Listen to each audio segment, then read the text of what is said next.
Chapter 337. The search for a missing person. Furs flipped through the calendar on her desk and used a pen to mark the date of the upcoming full moon. She had decided that, as soon as she heard that horrible, illusory raving, she would chant the name of the fool and pass the painful minutes above the gray fog. Life is truly filled with things to look forward to. She closed the novel in her hands, ready to turn off the iron grill gas lamp that was set into the wall. At that moment, a flash appeared in front of Furs's eyes. She saw the boundless gray fog and a lofty figure that resided in a majestic ancient palace, as well as a man who was praying devoutly. When the voice reached her ears, she almost jumped, feeling both alarmed and joyful. The Trickmaster formula that I've been arduously searching for all these years has been found just like that? I participated in so many different Beyonder gatherings and failed to find any clues to the Trickmaster formula, yet it has been found just like that? And not even a week has passed since I made the request. This is the Tarot Club? As expected, it's not something ordinary Beyonder gatherings can compare with.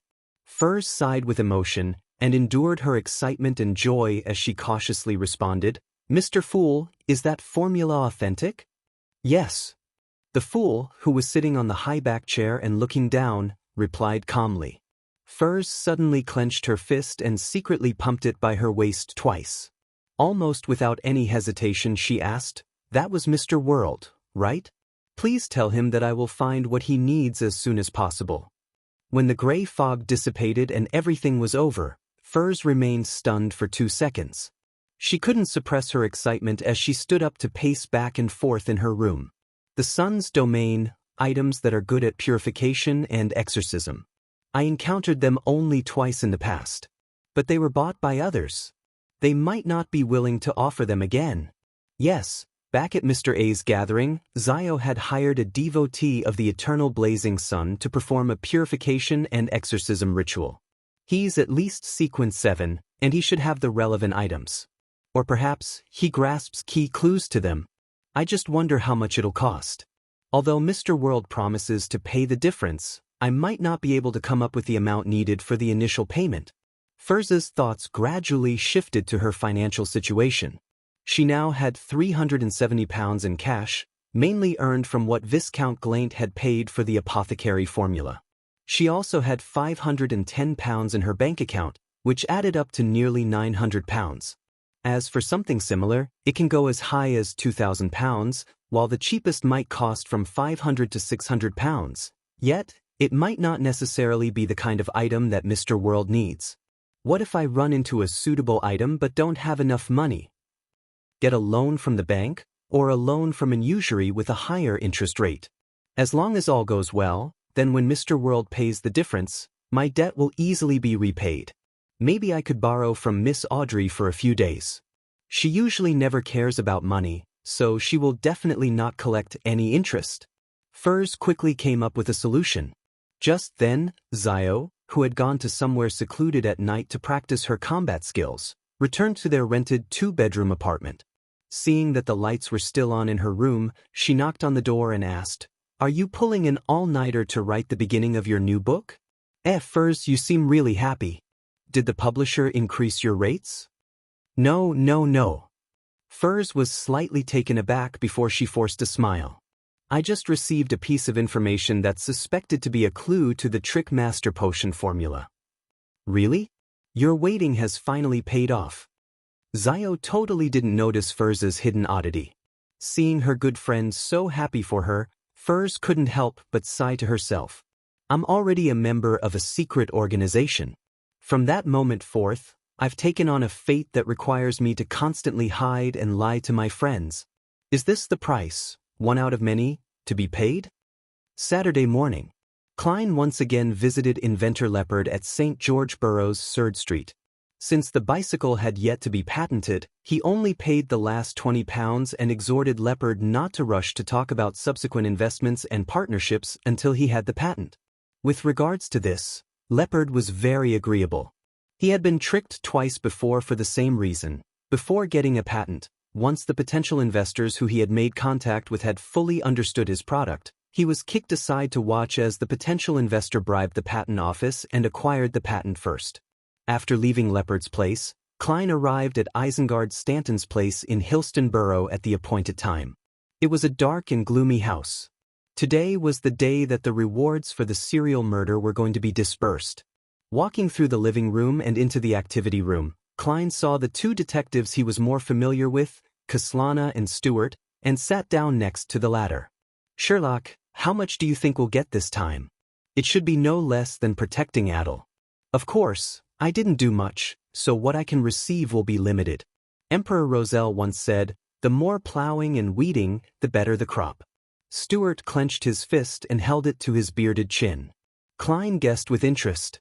The split might go as high as a few £100, and even the lowest wouldn't be less than £10.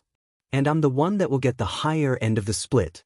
If Isengard Stanton's words were as credible as he had described, Klein added in his stirred heart. At that moment, a white-shirt, brown-vested Isengard, with white hair at his temples and a thinly contoured face, entered the activity room while carrying his signature pipe. As the fireplace burned, he sat down in a reclining chair and said with a smile, "Ladies and gentlemen, I just got back from the Backland police station. They acknowledged our contribution, and they think we've been instrumental in cracking the case. Although we didn't participate in the subsequent capture, we can still obtain half the bounty. In other words, we'll split £1,000 in cash. This is considered quite a handsome bounty, even in Backland. A single detective has to have zero expenses, not eating or drinking, and even resorting to sleeping on the streets, for 4 or 5 years to amass this amount." The atmosphere in the living room immediately became relaxed. Everyone was filled with anticipation about the reward they would receive.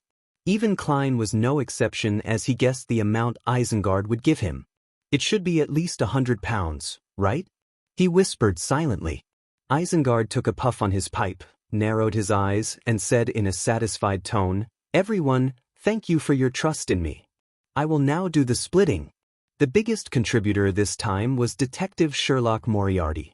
The ideas and train of thoughts that he provided us had allowed us to find more clues and put us on the right track. He's a genuine expert at deduction. Ma'am Kaslana can bear testament to this. I still have a few letters from Detective Moriarty, and anyone in doubt can take a look. That's very fair. He actually didn't list himself as the biggest contributor.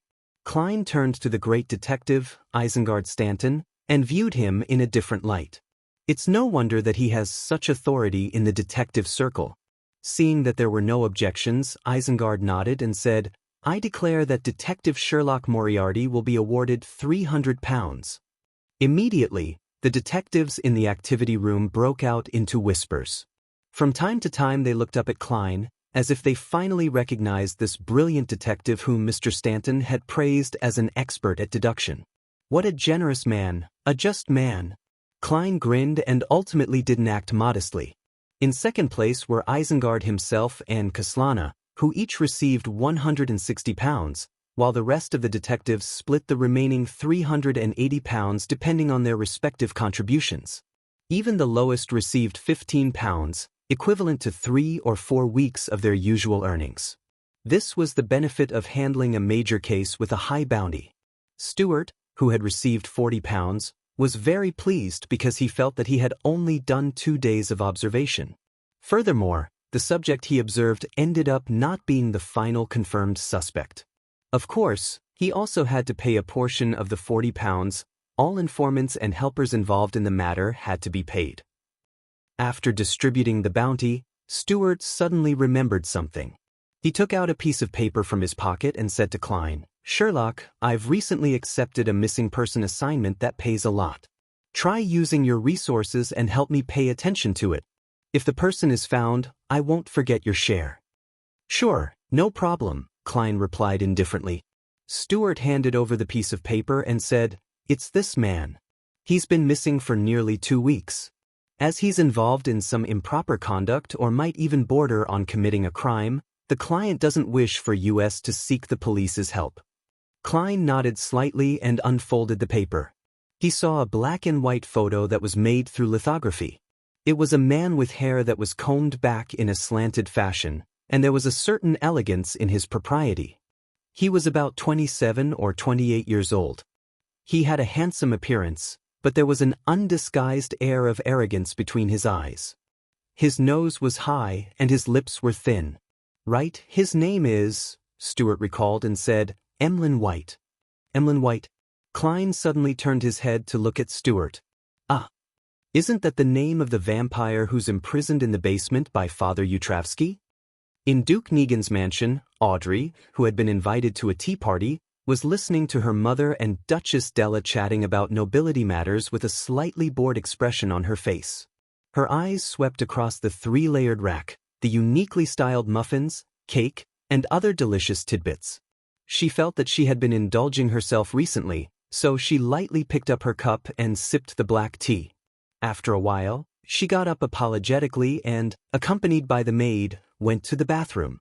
As soon as she came out, she met a tall, middle-aged woman with slender eyebrows and a graceful appearance. It was Duchess Della's younger sister, the wife of a hereditary viscount, Lady Norma. After exchanging the formalities, Norma looked at Audrey and said with a chuckle, "I heard that our beautiful young lady is very interested in mysticism?" She mentioned mysticism. Could it be that someone from the psychology alchemists is here to test me? Audrey instantly entered her state as a telepathist. A little embarrassed, she lowered her head and replied, "Yes." Chapter 338. The experienced Klein. After hearing Audrey's affirmation, Lady Norma laughed. "What an honest child. I happen to know some experts in mysticism who are very knowledgeable. Would you like to chat with them?" "Definitely. That's exactly what I want." Praised the lady. Feigning surprise, Audrey drew a crimson moon on her chest. With a smile on her face, Madame Norma nodded slightly and said, "How about we have our afternoon tea together tomorrow?" "No problem."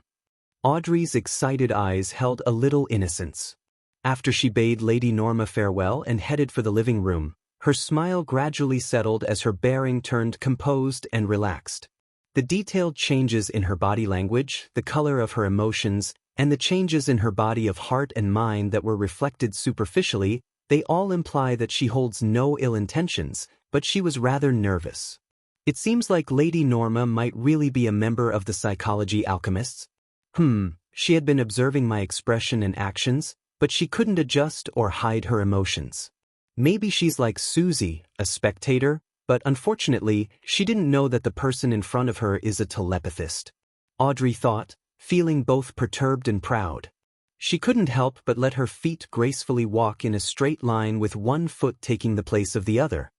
In the house of Isengard Stanton situated in Hillston Borough.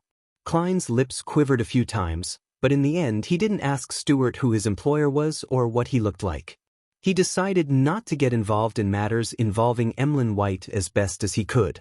Although based on Emlyn's words, he was a law-abiding vampire, but that was only limited to his claims.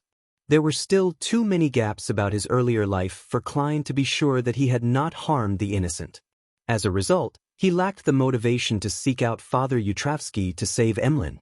After all, Father Yutravsky was a Dawn Paladin who was skilled in combat and had the aid of mystical items. Furthermore, he was an unweakened Dawn Paladin. Besides, it would make it easy for him to expose his true identity to Father Yutravsky and Emlyn White. Let's hope that he can gain the approval of that powerful priest as soon as possible and finish the sentence to be let out on parole. In his heart, Klein tapped 4 times in a clockwise fashion for Emlyn White. After the bounty was divided, the detectives took their leave, and Klein was given the best treatment. He was walked out the door by the great Detective Isengard. Holding his pipe, Isengard coughed lightly and said, "There are still some suspicious points about the serial murder case that we haven't fully understood. There might be an even more ferocious guy hiding behind the killer's back. You must be careful not to spread the word that you played an important role in this case." It seems like the official Beyonders also suspect that the gigantic devil dog has an owner. Klein replied solemnly, "I know, I had my own guesses about this too. Mr. Stanton, you have to be careful as well. You were the one who gathered us, and you're a major partner of the police."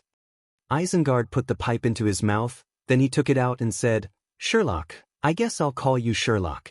You can rest assured that, although I'm no longer young, I'm still an outstanding fighter, an excellent marksman with an instinctive vigilance."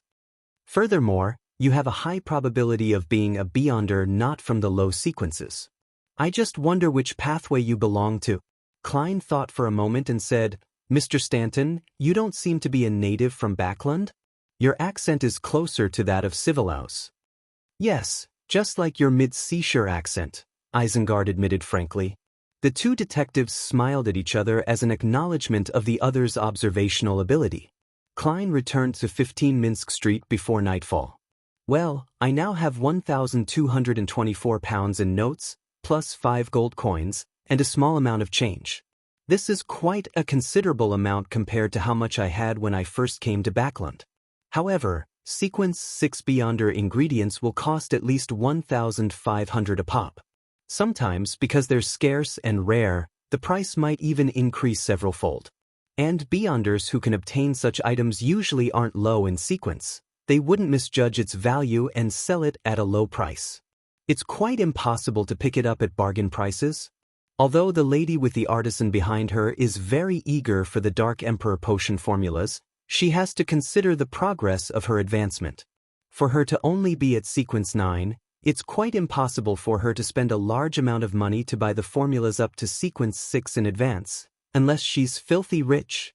Well, you can't always be so exploitative. While in thought, Klein was in no hurry to prepare dinner. Instead, he went back to his bedroom, drew the curtains, and went above the gray fog. He had an idea that he needed to verify. Sitting in the fool's seat, he stretched out his hand and picked up the unadorned brass master key. Based on the notebook he read last night from an Abraham descendant, he guessed that the man had lost control on the spot because of his choice of advancing during the full moon.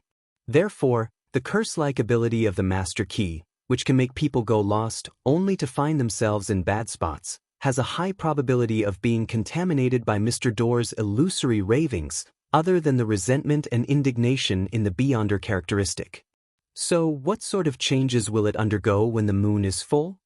Klein mumbled. Conjuring a pen and paper, he wrote the divination statement he had thought long in advance, what it manifests during the full moon. Holding the piece of paper in one hand and the master key in the other, Klein leaned back in his chair, gave a self-deprecating laugh and said, I'm courting death again. But there shouldn't be too much danger this time. Mr. Door is far separated from the real world. He's lost in the depths of the darkness. Furthermore, I have the gray fog to shield me. In this case, the danger from divination was no different from direct divination. The experienced Klein half closed his eyes, and his pupils turning dark as he constantly chanted, what it manifests during the full moon. After 7 times, Klein fell into a dream.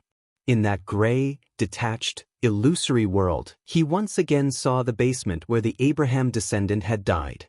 The flesh and blood here had long since dried up. The silver pocket watch inlaid with diamonds and the ancient-looking master key had yet to be stolen. They were still lying on the ground. Suddenly, a sharp, hollow voice echoed in Klein's ears. It was like a thin needle stabbing into his head, extending inside bit by bit, while it scraped as if it was going to completely peel off his scalp. This extreme pain caused Klein to wake up and sit up straight.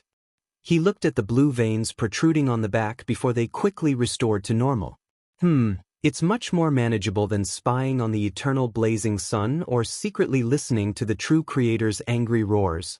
Klein went from pressing down his fingers to wrapping them as he thought.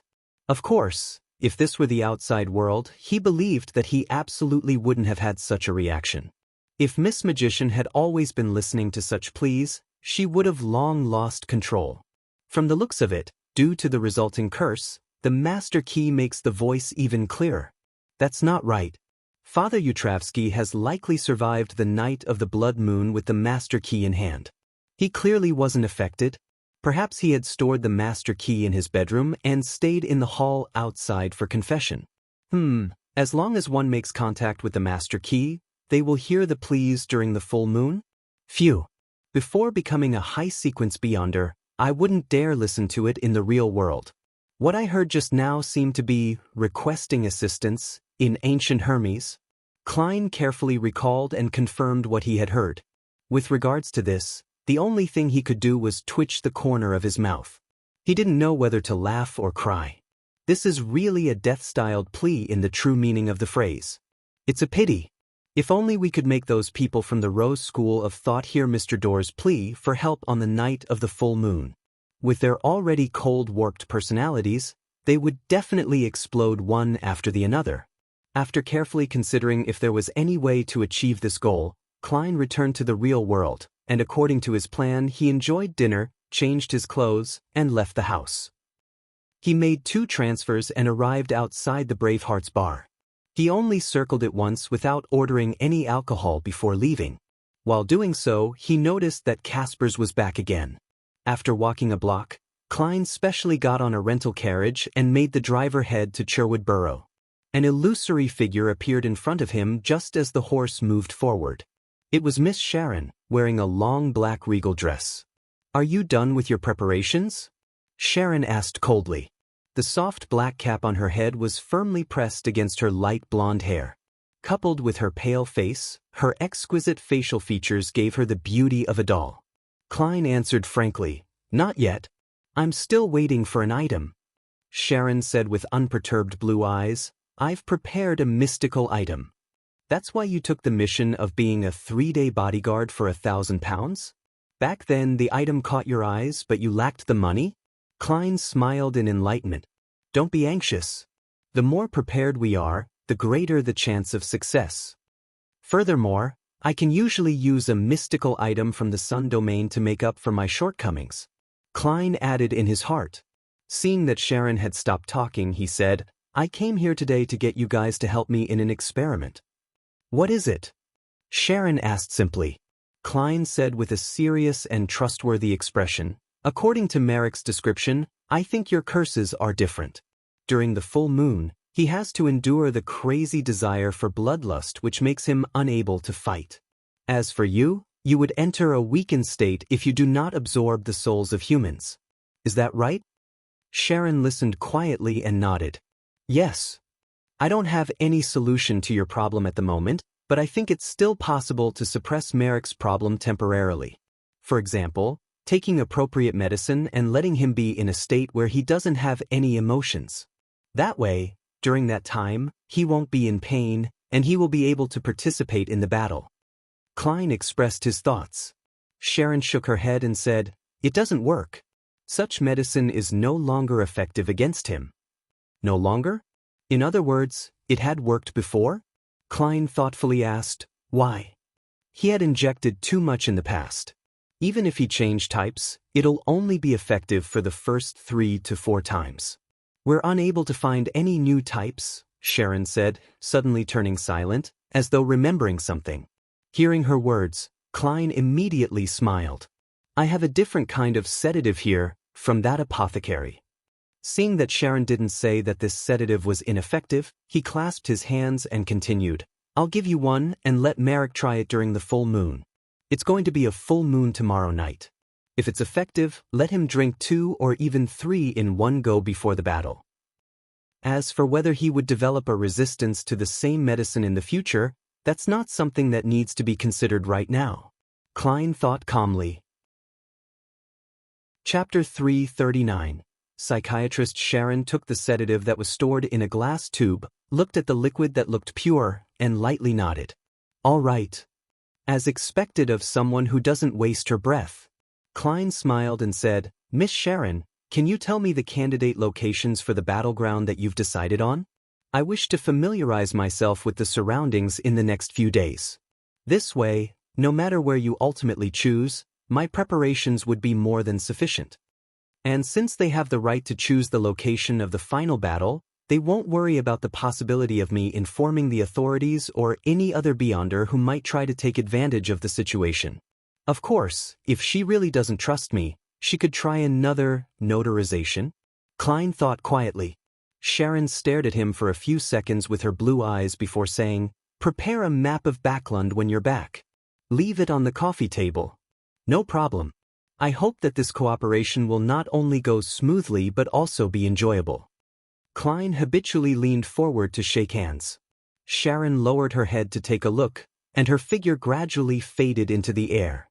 Klein continued his motion and raised his right hand to smooth his black hair, laughing dryly in the process. He had asked for the location of the battleground ahead of time, not only to prepare for the mission but also to be on guard against Sharon and Merrick. Although their philosophy was to suppress and restrain their desires, and it was unlikely they wouldn't kick someone to the curb when they'd outlived their usefulness. Klein couldn't be sure that Wraith Steve, Zombie Jason, and Werewolf Tyre didn't have what they had abnormally desired. If there really was a treasure that would cause any ordinary Beyonder to have strong malicious intent, Klein really couldn't guarantee that the two mutants would be able to control themselves. Therefore, he had to figure out the environment in advance and prepare an escape route in the event that they wished to silence him. It wasn't that Klein didn't trust Sharon, who he had went through life and death with, but it was the most basic form of self-protection. One shouldn't have the heart to harm others, but one must be vigilant so as to not be harmed. Klein turned his head to look out the window and sighed inwardly in Chinese. One gas lamp after another kept being left behind as the carriage went forward. The streets became more spacious and cleaner, and it took him more than half an hour to get back to Minsk Street. It's really expensive taking a carriage at this time. Klein looked up at the nearly black sky and the red moon that seemed to barely pierce through the clouds. He walked on for a while, and suddenly he saw that the house of Lawyer Jurgen was dark. Pulling out his gold pocket watch, he pressed it open and glanced at it. With a chuckle, Klein detoured to Jurgen's door and used the key that he had been given to open it. At that moment, Brody the black cat was already quietly sitting behind the door, staring at the visitor with his pair of dark, round green eyes. The room was dark and silent, bleak and lonely. Klein squatted down and tried to touch Brody's head, but Brody quickly moved back and flung his hand away in disgust. Shaking his head with laughter, he got up, opened the valve, and lit the gas lamp. Following Jurgen's descriptions, he went to the cupboard to find the food that had already been prepared. Then he went into the kitchen, lit the kettle to boil some water, and prepared Brody's favorite dish, boiled chicken breast. The black cat followed him in, and with an agile leap, it reached the counter. It sat beside him and watched him without making a fuss. Klein glanced at it, rehearsing the shredding of chicken breast in his mind while he chatted with Brody. "You must miss Mrs. Doris, right? Are you worried about her condition? Lawyer Jurgen didn't come home today. Are you feeling lonely and uncomfortable on your own? Do you feel like you lack a sense of belonging and are exhausted?" As he spoke, Klein's voice slowly faded into silence. Brody the black cat remained sitting there, quietly watching him. It didn't make any noise, nor did it cry out. Audrey was invited to tea at Lady Norma's house. These are the mysticism experts that I mentioned. Lady Norma introduced the distinguished guests warmly. "This is Mr. Hilbert Alucard, a psychologist and a jewelry designer. He's very talented. This is Miss Escalante Oselica. She's a doctor for mental health, what we usually call a psychiatrist." Hilbert Alucard was a man in his 40s. He looked to be of southern continent descent, and his skin was brown. His brown hair, blue eyes, and facial features weren't particularly outstanding. He gave off a silent and reserved feeling. Escalante Oselica was a baby-faced lady who looked like a young girl studying at a public or grammar school even though she was already a psychiatrist. She was 3 or 4 centimeters shorter than Audrey, and she had long raven black hair that reached her waist and a pair of lake blue eyes. Audrey exchanged a few pleasantries with him, then she sat down, keenly aware that Alucard and Escalante were observing her. She didn't use her telepathist abilities, and she pretended to know nothing. While initiating topics in the field of mysticism, she constantly paid attention to her emotions, ensuring that they were in the most logical state. "I can't let them find out that I'm already a Beyonder, and that I have already taken the spectator and telepathist potions." Audrey knew exactly what role she was to play today. Unlike the silent Alucard, Escalante was quite a conversationalist. After a few rounds of exchanges, she asked, "Do you know about major years and major months?" "No, I haven't heard of those," Audrey cautiously answered, using only the knowledge she had obtained from her interaction with mysticism enthusiasts. "In fact, I've already learned from Mr. Hanged Man what a major year and major month is," she added with a smile in her heart. A major year refers to the number of years it takes for the planet to deviate from its axis, totaling 25,920 years. In the field of mysticism, This is considered a complete cycle that goes from the beginning to the end. A major month refers to the number of years it takes for this deviation to pass through one of the 12 constellations. Each major month represents 2,160 years. During the transition of major months, terrible disasters will occur. And according to calculations, we aren't too many years away from the end of the current major moon. Escalante spoke with confidence, keeping the atmosphere harmonious. Audrey hid the fact that she knew a lot as she asked the wrong questions from time to time in a curious tone. With this, time passed quickly. At the end of tea time, Alucard and Escalante stood up at the same time to take their leave, leaving Lady Norma's house. This caused Audrey to be rather disappointed. She imagined that they would eventually hint at the matter regarding the psychology alchemists, but in the end, they didn't say anything. Yes, as a secret organization that cannot be exposed, the examination of candidates can't be that simple and direct. From the looks of it, they will need to interact with me a few times and observe me in secret before they decide whether or not they want to reveal information to me and recruit me into the organization. That's good too, I can report this to Mr. Fool. Audrey quickly understood the underlying reasons. She then took her leave, and Lady Norma walked her to the door, smiled and said, "Audrey, I see that you're also interested in psychology. Why not consider being a psychiatrist before you get married? Count Hall and his wife are followers of the goddess. They should be able to support you in doing such things." Among aristocrats, unless there was a financial crisis or other special situations, coming to an agreement on marriage required a long process. Only after careful consideration and comparisons would they be able to make a decision. This was because this wasn't only a matter between two youngsters, but it also involved the alliance and mutual assistance of the two families.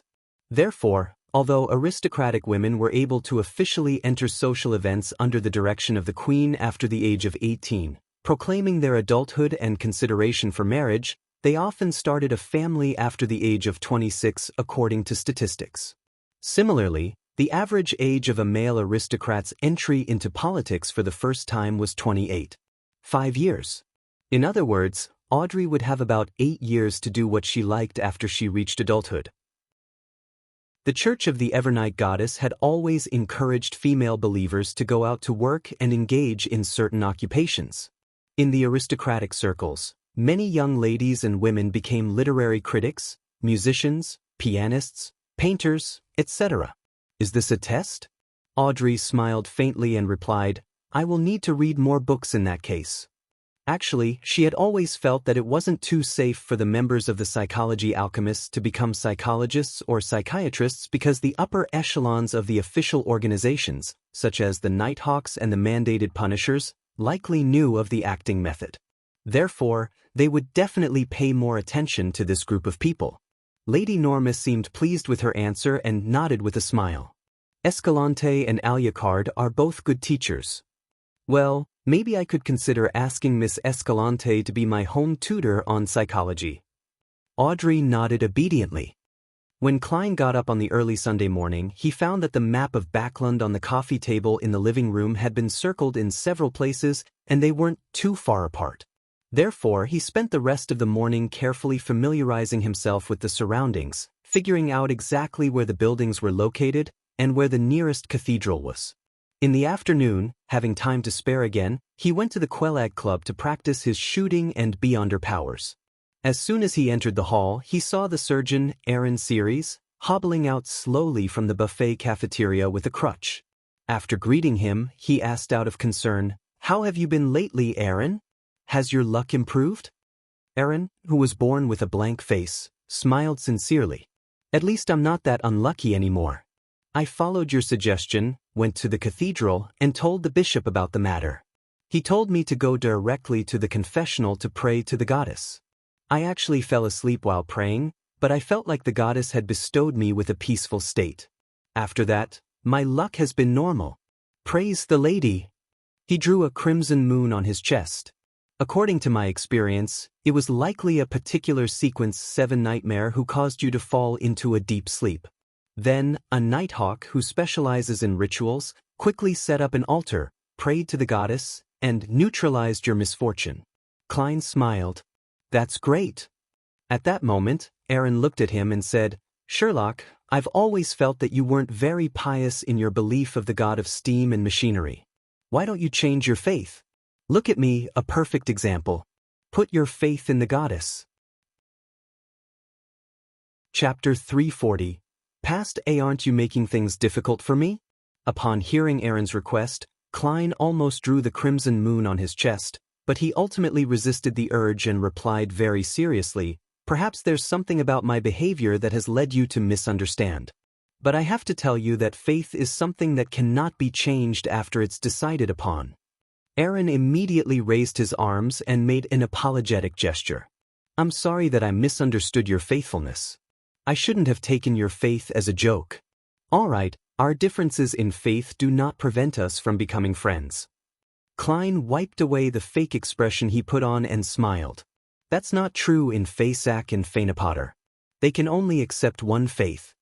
In comparison with so many churches coexisting for more than 1400 years, Lone and Intis are much more open in this respect." Before Aaron could answer, he casually changed the subject. "Did you see Will Septon again? I'm referring to the kid that had one of his legs amputated, the one who said that your luck would turn for the worse." He was certain that the Nighthawks would follow the clues provided by Aaron, so he wondered what the outcome was. He was curious if the child who changed Aaron's luck still had the tarot card in his possession. "No, I haven't seen him since he left the hospital." Aaron shook his head firmly. "What a pity. The Nighthawks can find his address according to the hospital's records, and it's not convenient for me to be involved. Of course, the child might have moved away long ago." After a brief exchange with Aaron, Klein decided to head for the underground shooting range, familiarizing himself with his free revolver with ordinary bullets. At this moment, two more acquaintances came in. One was a member of the National Atmospheric Pollution Council, Coim Company shareholder, Ma'am Mary, and the other was Klein's landlord, Stellan Sammer. They were all wearing relatively light skirts, making them look much younger. According to the rules of the club, each member could only bring in one additional person. Therefore, Mary's maid and her bodyguard were left in the reception hall. Klein politely greeted them and praised them out of courtesy. "Ladies, you two are as beautiful as ever today, and yet there is a beauty that's different from your usual beauty."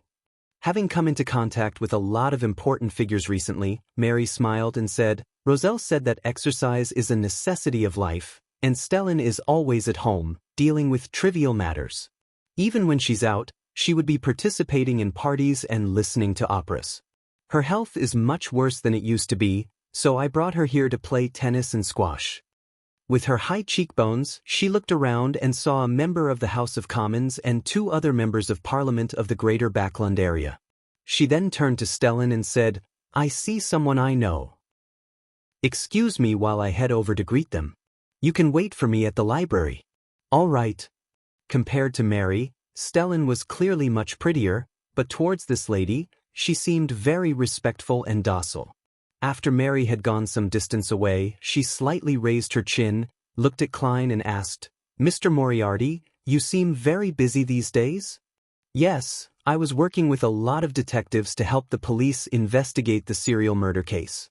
We made a certain contribution and received quite a sizable reward," Klein answered truthfully. Stellan covered her mouth with her hand. "Really? What did the murderer look like? Why did he kill those ladies?" The newspapers had been very vague. "I'm sorry, I have to comply with the confidentiality clause." Klein deftly made up an excuse. "It's not like I can tell you that it had a body of black fur, a smooth, glistening tail, and that it likes to run on all fours." Klein lampooned inwardly. Stellan nodded regretfully, and then she asked curiously, "So how much did you get?" "It was split among quite a number of us." Klein didn't answer directly. "Was there £50? Stellan pressed. "Yes." Klein nodded, honestly. Stellan Sammer smiled. "You earn a lot more than I imagined. You really are a capable detective." "No, it might take years to come across such a case." Klein smiled and shook his head. "No matter what, you have proven your ability." Stellan's eyes looked like they were thinking as she said, "Next Sunday, Luke and I will be hosting a party at home. I hope you can come." Sorry. I was very presumptuous." I'll have my maid send the invitation to you. Haha, there will be a lot of unmarried ladies at the party, and their fathers or mothers will have decent jobs, and their families will earn more than £200 a year. Some of them have part-time jobs that they can do at home, such as being a typist. They're all very excellent women. This is a blind date party. Mrs. Stellan has approved of my ability to make money as a detective, so she plans on introducing me to a girl? But in her eyes, am I only fit to be with a woman at that level? Many thoughts flashed through Klein's mind, but after considering the need to maintain their neighborly friendliness and the trouble of preparing his own dinner, he agreed with a smile. If all goes well, I'll be there on time. Stellan smiled and said, Then Luke and I will be awaiting your visit. She left without another word and entered the small library of the club, while Klein proceeded to practice his shooting and beyonder powers in the small, enclosed shooting range. At 9 o'clock at night, Klein was sitting at his desk, watching as the crimson moon gradually pierced through the clouds, revealing a full body. The water-like, light red veil slowly spread out, and time passed by the minute. When it was 10:15, he heard illusory pleas that seemed layered. Klein easily guessed that it was from Miss Magician. Closing the curtains, he switched off the lights, took 4 steps counterclockwise, and went above the gray mist. There, he reached out to touch the shrinking and expanding crimson star. In a split second, the hazy figure of Furs appeared on the chair with the symbol of a layered door. She let out a sigh of relief, stood up, and bowed. Honorable Mr. Fool, you have saved me once again. That's not something to worry about, Klein replied in a very light, casual tone. Furs was left speechless and sat down again. She was considering what had just happened, so she didn't say anything. As for Klein, he didn't take the initiative to bring up any subjects in order to maintain his image. Within the towering palace, which looked like a giant's residence, the silence quickly transformed into the main theme. When Furs snapped back to her senses, she suddenly felt that this atmosphere was a little oppressive and uncomfortable. During the gathering, there's still Miss Justice, Mr. World, and company. There was no need to worry about complete silence, but now, there's only Mr. Fool and me. What should I do? This pressure is stifling. I need to say something, I have to. I can't just sit here like an idiot. That's Mr. Fool. He certainly wouldn't care about anything, but I'm so nervous and restricted. Furs suddenly felt as though she had found herself alone with her boss when she first entered the workforce. Although Klein wasn't a spectator, he could clearly see Miss Magician's restraint and uneasiness. He smiled and said, Maybe you can tell me how you became a beyonder. For example, how you obtained the apprentice formula and that bracelet. Klein silently added the real question he was trying to get by. Furs relaxed a little and recalled. That was almost 3 years ago. I just graduated from Backlund Medical School. With my father's help, I entered a private clinic with pretty good benefits. My father had already settled down in East Balham back then. Ever since the safe sea route to the southern continent was discovered, the outstanding youth of the kingdom started spreading their footprints to every corner of the land. My father, as a low-level military officer, went to East Balham to chase after wealth and power. My mother and I were left behind in Backlund to live like widows. It would take months before a distant letter sent by boat would arrive. This situation isn't uncommon in the kingdom. I knew an old gentleman who had 5 children, but they were either in the archipelago, Western Balham, the Paz Valley, or the Hagenti Plains. They have their own career, their own family, and their own wealth, but they've forgotten that there is a father waiting for their return all this time. When I was in grammar school, my mother fell seriously ill. I had no choice but to helplessly watch her die on the hospital bed, and it took my father a month to answer my letter, telling me that he had a new family and a new life in East Balham. He gave me all his property in Backlund plus some money. I think he felt a little guilty. As a best-selling novel writer, Furs had mastered the art of rambling. Since Klein had nothing to do, he listened quietly without interrupting. Phew. Furs exhaled and continued, Anyway, my father introduced me to Yosifov Clinic through the Veterans Club. The salary there was really good, and I was doing pretty well, but I was a little anxious about the future. Hence, I worked hard to learn from the senior doctors and worked hard to save money until I met an old lady who came to see me regularly. She was very lonely and childless, and her partner had passed away 10 years ago. I had some sympathy for her, so I often talked to her and accompanied her. Once, I was surprised to find that she was able to walk through walls, which opened a whole new world to me. That old lady said that it was something her husband left her.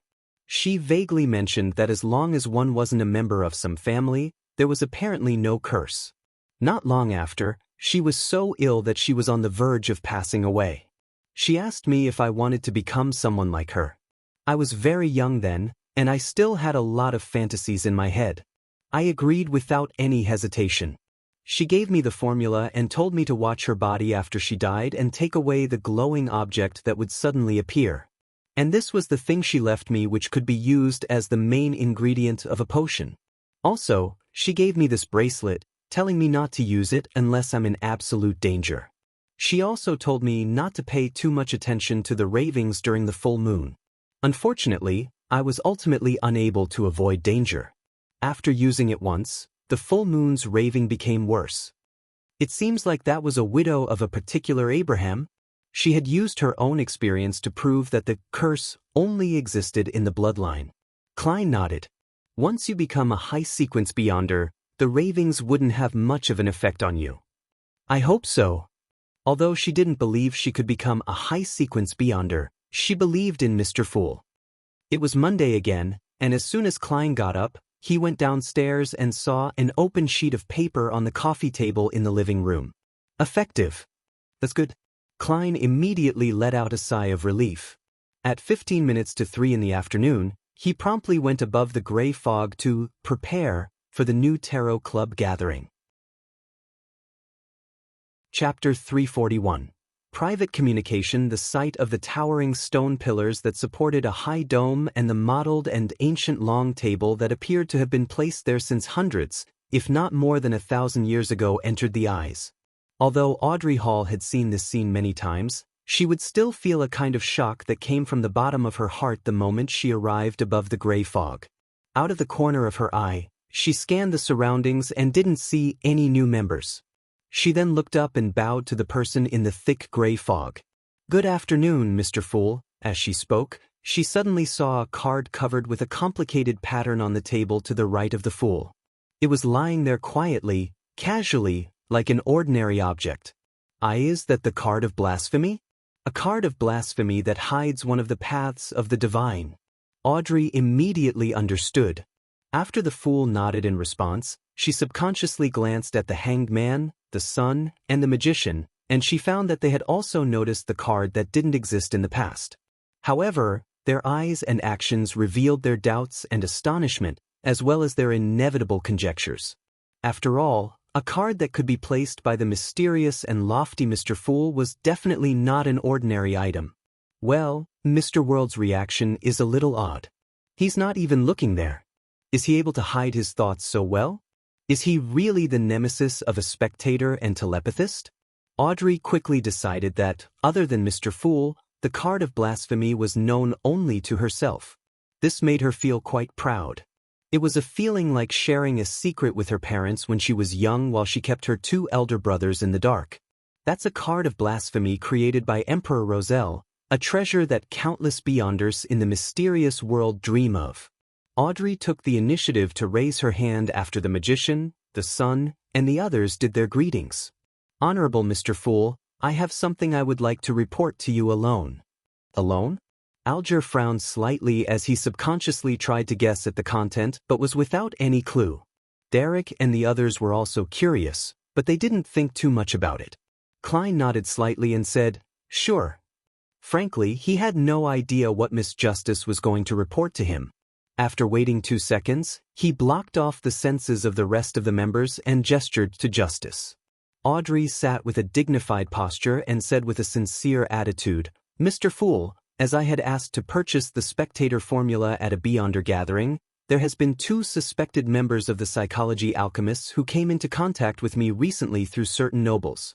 I'm inclined to join them, but only if I can guarantee my own safety. What is your opinion on this? I've attached great importance to this." psychology alchemists? From the evidence from various sources of information, it's not considered an evil organization. At present, they might not have a deity that they believe in. Its main mission is to explore and research one's mind, consciousness, psyche, and spirituality. It's more like a scientific self-help group. Of course, among the Orthodox churches, it's also a form of sacrilege since they believe that everyone's spirit belongs to God. And according to Dr. Guderian, the upper echelons of the psychology alchemists definitely have an inclination, the original creator, the God that created everything, and they worship him, to a certain extent, a rather primitive form of worship. Many thoughts flashed past Klein's mind as he finally said with a smile, "If you think it's suitable, you can do so. If you encounter a problem, you can seek help from the Tarot Club." "Thank you for your suggestion." Audrey instantly felt relieved.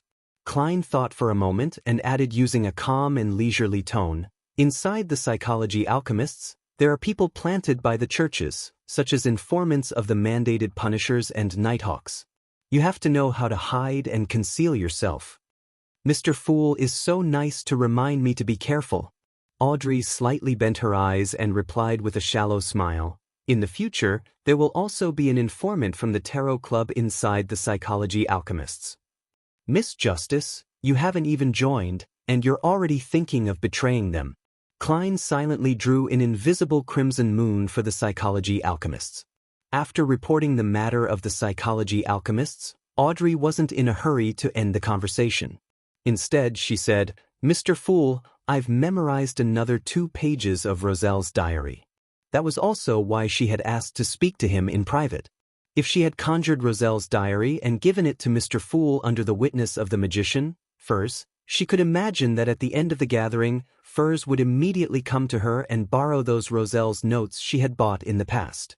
And with regards to this, the goddess could prove that Mr. Fool had seen them all. "I forgot to do so previously.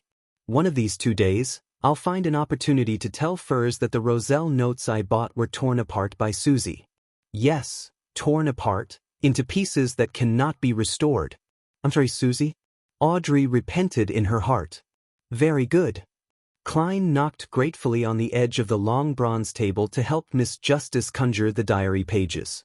When he had the 2 pages in hand, he cast his eyes over, only to have his smile gradually stiffen.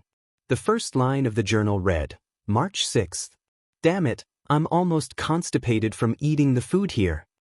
This is what I saw at the Roselle Memorial Exhibition." Klein hid his expression and turned to the second page. He found that the contents were still the complaints and novel experiences of Roselle's early days of his transmigration. They were of no practical use. He controlled his expression and smiled. "Do you wish to deduct from the gold pounds you have yet to pay, or do you wish to get something else in return?" Audrey said without any hesitation, "Mr. Fool, I would like to know which path of the divine that card of blasphemy is. You really treat money as dirt." Klein silently sighed as he didn't hide his smile as he said, "That is the Dark Emperor card. The corresponding sequence 9 is lawyer." "So that's what it is." After receiving her answer, Audrey felt abnormally satisfied. After the private conversation ended, the magician, Furs, looked eagerly at the World who sat right at the other end. "Mr. World, I will try my best to gather a mystical item or powerful beyonder weapon in the Sun domain. What kind of deal did you 2 make in private?" Despite feeling very familiar with Furs, Audrey wasn't aware of this, so she couldn't help but ask. Furs let out a sigh and said, "Mr. World has helped me find the formula to Trickmaster." "Mr. World sure is capable at finding formulas. Does he have extensive and reliable resources and connections in this field?" Audrey listened in surprise. The hanged man, Alger, concealed his solemn expression, once again re-evaluating the World and raising his assessment of him. As for Derek, he felt rather expectant. He hoped that after he finished digesting the light suppliant potion, Mr. World would be able to easily find for him the formula for Sequence 7, Solar High Priest. The World laughed hoarsely when faced with the numerous gazes that were staring at him. "Miss Magician, before you purchase it, it's best that you chant Mr. Fool's honorable name and request that he pass the relevant information to me." "Yes, I have already sought Mr. Fool's permission and he has agreed to help us. If I'm not satisfied with the items that you have set your eyes on, perhaps I will consider switching to another request. Klein now had 3 alternatives for the items in the Sun domain, so he planned to compare them before making any finalization. One of them was the brooch which old Mr. Eye of Wisdom had mentioned. It had the effect of purifying and warding off evil spirits and letting the wearer use a portion of the spells in the Sun domain. The negative effect was that the wearer would never feel cool, forever stuck in a hot and irritable state. Klein found the mystical item only okay, and since the price could be close to £2,000, he was unable to afford it, even if he had sold the Briber formula. Therefore, he planned to wait a few days. If Miss Magician and the lady with the artisan backing her couldn't find something better, then he would cash out the formula and buy the brooch. Okay, I'll give you the information no later than tomorrow. Furs had confirmed that Mr. A would be hosting a gathering that very night, but she had given herself another day for any unexpected outcomes. When the conversation was over, Alger looked around and said, as if he had already prepared a draft, I recently took on an investigative mission. I'm not sure if you have any relevant leads. In the past 2 to 3 years, many original native tribes in the southern continent have been plundered and all their people were taken away. In the various colonies, on the islands at sea, some slaves have also mysteriously escaped. Such situations have not happened in a long time since the countries of the northern continent abolished the slave trade. Have you all heard anything that's relevant? His eyes swept over Justice, the Magician, and the world, but he didn't look at the sun. How could a boy trapped in the city of Silver inside the forsaken land of the gods know about what was happening outside? Audrey carefully recalled the conversation she had heard at the many noble gatherings, but after a while, she said, No, I've never even heard of such a thing. The Magician and the world shook their heads. Is this indicating that slave trading in the black market is flourishing again? Why would they need so many slaves? Klein sat at the end of the long bronze table and thought about the matter suspiciously. Seeing that no one could provide any clues, and how Mr. Fool showed no interest whatsoever by not interrupting, he said without changing his expression, You can attempt to seek out the formula for Windblessed. I will provide you with payment that would absolutely be enough to satisfy you. The formula for the Windblessed? He's almost done digesting the potion of the seafarer. Klein activated his spirit vision and glanced at the hanged man. Sure enough, he found that the surface layer of his astral projection was not only pure blue like the sea, but it also had slight ripples, as if slowly undulating. If I do the math, it took Mr. Hanged Man nearly 4 months to digest the seafarer potion. He's often at sea. Audrey also made a judgment based on what she had observed. Another point that Furs paid more attention to was that Mr. Hanged Man was likely a Sequence 7. A mid-sequence beyonder. She nodded indiscernibly and said to herself. After the Hanged Man finished announcing his mission, Derek raised his hand and said with some apprehension, I've been assigned to go on a mission. I will be heading to the half-destroyed temple that I mentioned previously in the near future. Yes, the one related to the fallen creator. The leader responsible for this operation is Shepherd Elder Lovia. Do you have any suggestions? Chapter 342, The Old Fox Alger Suggestions? My advice is to stay as far away as possible. Upon hearing the son's question, Klein instantly had such an answer in his mind. However, in order to preserve the image of the fool and see what the others would suggest, he remained silent and did not manipulate the world to speak. After a short moment of silence, Alger turned his head to look at the sun. He said in a staid and gentle voice, You have provided too little information, so it's difficult for us to give any useful advice. The only thing we know of regarding that semi-destroyed temple is the presence of the true creator, or in other words, the fallen creator's unique statue. We don't know what else is there, so naturally, we aren't able to make much of an analysis of the situation. The fallen creator is indeed the true creator. To think that there's faith in the true creator in the city of Silver where the sun lives. There's even a temple built. The magician Furs listened with relish and almost wanted to write it down. Just as Audrey waited for the sun's description of the strange temple in anticipation. Derek nodded, his eyes looking up for a few seconds before he said, In addition to the statue, There are also many incomplete murals with terrifying evil spirits lingering around. However, they have already been eliminated by the exploration team led by 2 elders from the 6-member council. I've yet to see those murals with my own eyes. It said that it records the prophecy of the end of days and how the fallen creator will save his believers, as well as the corresponding bloody ritual. In the corner of a certain mural, there are some strange characters that appear to be evolved from Jotun. After some deciphering, a few elders believe that they meant Rose Redemption. This might be a code name for the original muralist. It might also be the code name of the organization that built the temple and the city. According to the chief's judgment, these murals are at least 1,000 years old. The 1,000 years I'm referring to is the one that you know, but I'm not completely sure. In the City of Silver, we use the frequency of lightning to demarcate our days. It's considered night when the lightning eases up and day when there's plenty of lightning. One cycle is a day, and the 4 seasons only exist in books, so we can't grasp the specific number of days. Only the chief can confirm that. At this point in the sun's story, Fur suspected that she was listening to a fairy tale. A city without the sun, without the red moon, without day and night or changes in the seasons, it sounded unreal no matter how she listened to it. Only fairy tales or novels would make such daring descriptions. And the author has to smoke cannabis and be in a state of psychotic madness in order to create such a city. The first thought that came to her mind after her astonishment was, I want to use the City of Silver as a blueprint for a novel. However, she soon gave up on this idea, for she didn't know what the City of Silver really implied.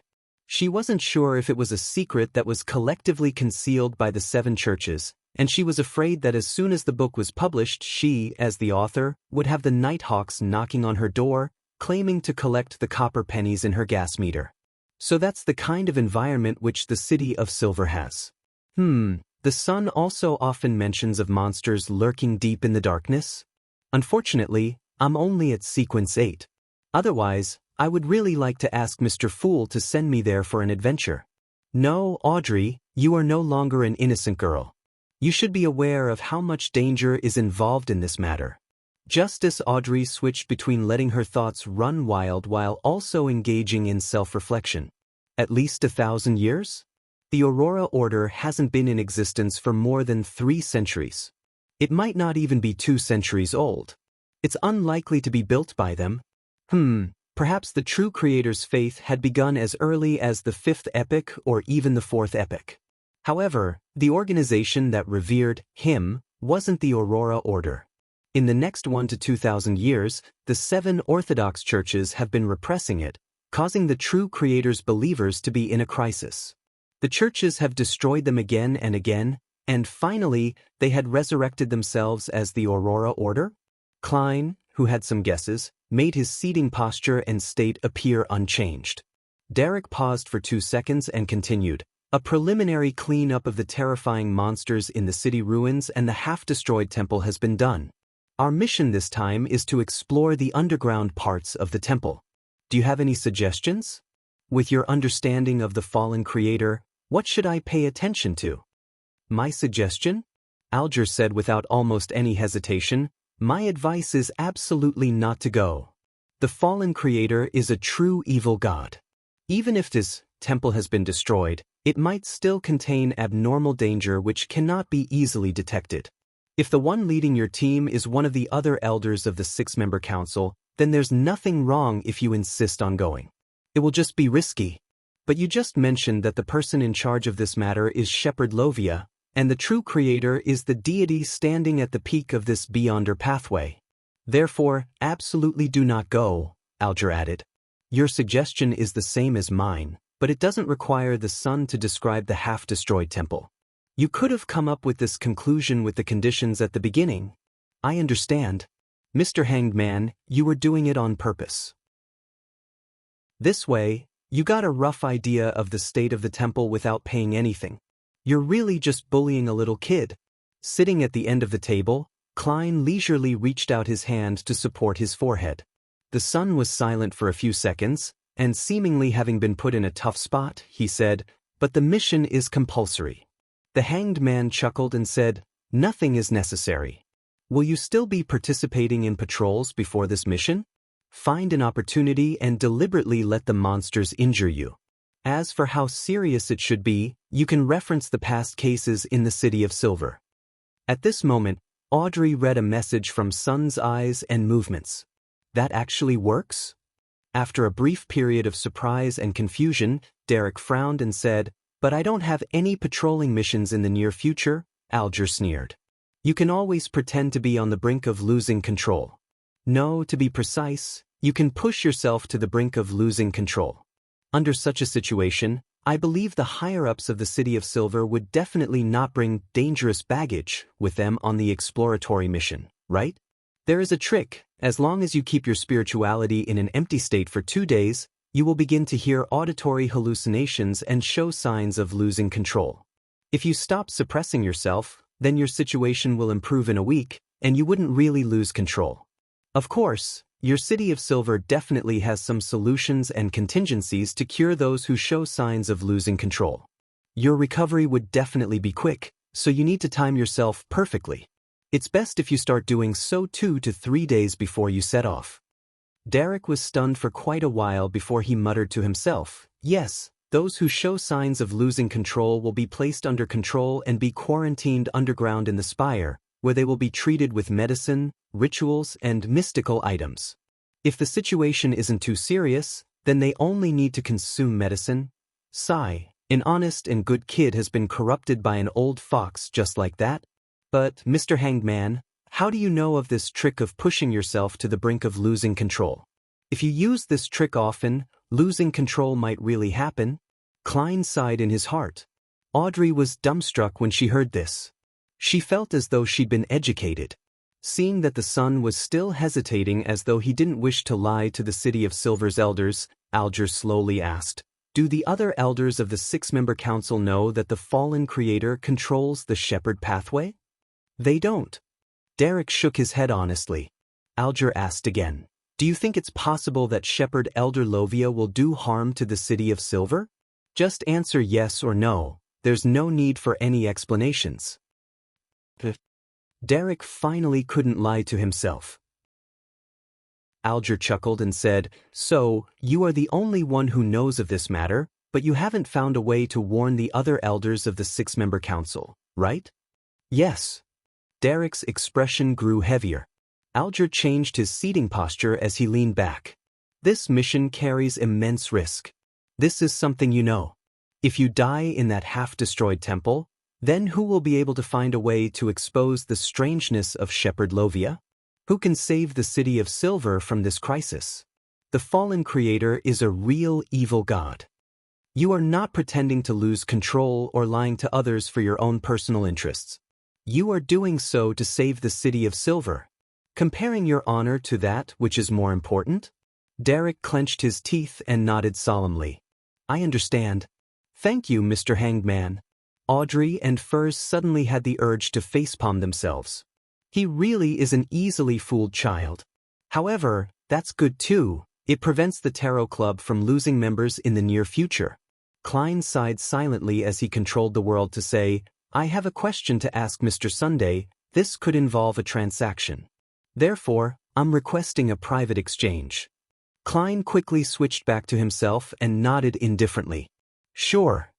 After the others were screened, the world looked at the sun and asked, "Does the City of Silver have a way to remove an evil god's mental corruption on a Beyonder characteristic?" This was something Klein had wanted to ask a few times before, but considering that Justice and the others might also be interested, and if the sun was unable to answer questions that involved an evil god, then all eyes would likely be cast toward the godlike Mr. Fool. Therefore, he had restrained his impulse. It was only moments ago when he got inspiration from Miss Justice and came up with the idea of communicating privately. "We have never encountered an evil god." Derek answered earnestly, "We can only separate a rampager's mental corruption from a Beyonder characteristic." "That's it. This might actually work. After all, I have the gray fog." Klein suppressed his joy and made the world speak. "What do you need in return?" "It's not a matter of compensation." Sun shook his head. "That method and the corresponding knowledge requires me to be at least the captain of a patrol team, or even a strong warrior like the captain of an exploration team in order to be privy to such matters. The former requires being sequence 7, while the latter requires a minimum of sequence 6. Klein sighed, letting the world hoarsely say, "I hope that you can attain the qualifications as soon as possible." Chapter 343. By oneself. After the private communication between the world and the sun, the tarot gathering began its free discussion session. Audrey asked with great interest about the unique scenery of the sea and of any strange happenings, while Alger gave selective descriptions according to his own knowledge. Furs listened quietly and was inspired to write a novel about a pirate king, of how he captures a female passenger and has a complex love affair with her, a fantasy that coexisted with reality. Derek could only imagine what the sea looked like based on the paintings in the City of Silver and the corresponding words. In the end, Klein, whose spirituality was gradually drained, announced the end of the tarot gathering. After which, he quickly returned to the real world and made up for it with a nap. 7:30 at night. In Empress Borough. Inside a particular noble's house. Furs put on a hooded robe. After so many days, she was once again attending the gathering organized by Mr. A. She sat quietly in a corner, and whilst pretending to casually survey her surroundings, she noticed that Mr. A, who was sitting alone on the sofa, seemed a little different from before.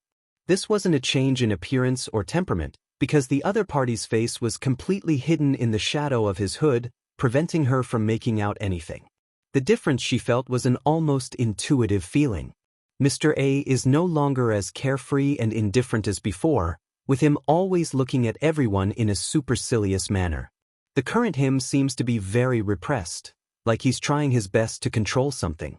He feels a lot more dangerous now. In the past, Mr. A was a mountain. Now, he's more like a reared-up snake, sticking out its tongue vociferously. The best-selling writer, Furs, suddenly felt grateful that she hadn't gotten Zio to come with her since she needed to hide matters about the Tarot Club and not let her know that she was looking for something in the Sun domain. This way, even if there are any accidents, my escape would be much easier. She rotated the bracelet, which only had 2 stones left. She was in no hurry to write down her request to hand over to the attendant. Instead, she patiently observed for a while. It wasn't that she was naturally cautious, but the lessons of the past had left her with deep impressions. The 2 stones on her bracelet were evidence of this. After waiting for more than 10 minutes, she finally picked up a piece of paper and a pen in front of her and wrote in deliberately distorted handwriting, seeking to buy mystical items or powerful beyonder weapons in the Sun domain. After handing the note to the attendant, Furs looked around again, but she couldn't find the eternal blazing sun believer who had helped with the purification and exorcism ritual among the disguised or masked figures. Trades took place as the attendants shuttled about. The entire hall remained quiet and orderly. After an exchange in the middle of the gathering, Furs's request was added to the 2 chalkboards right in front. Not long after, she received a reply from the attendant. A small slip of white paper was filled with dense words. Mystical item, band of light ring. It can make the wearer an envoy of light, an attendant of the sun.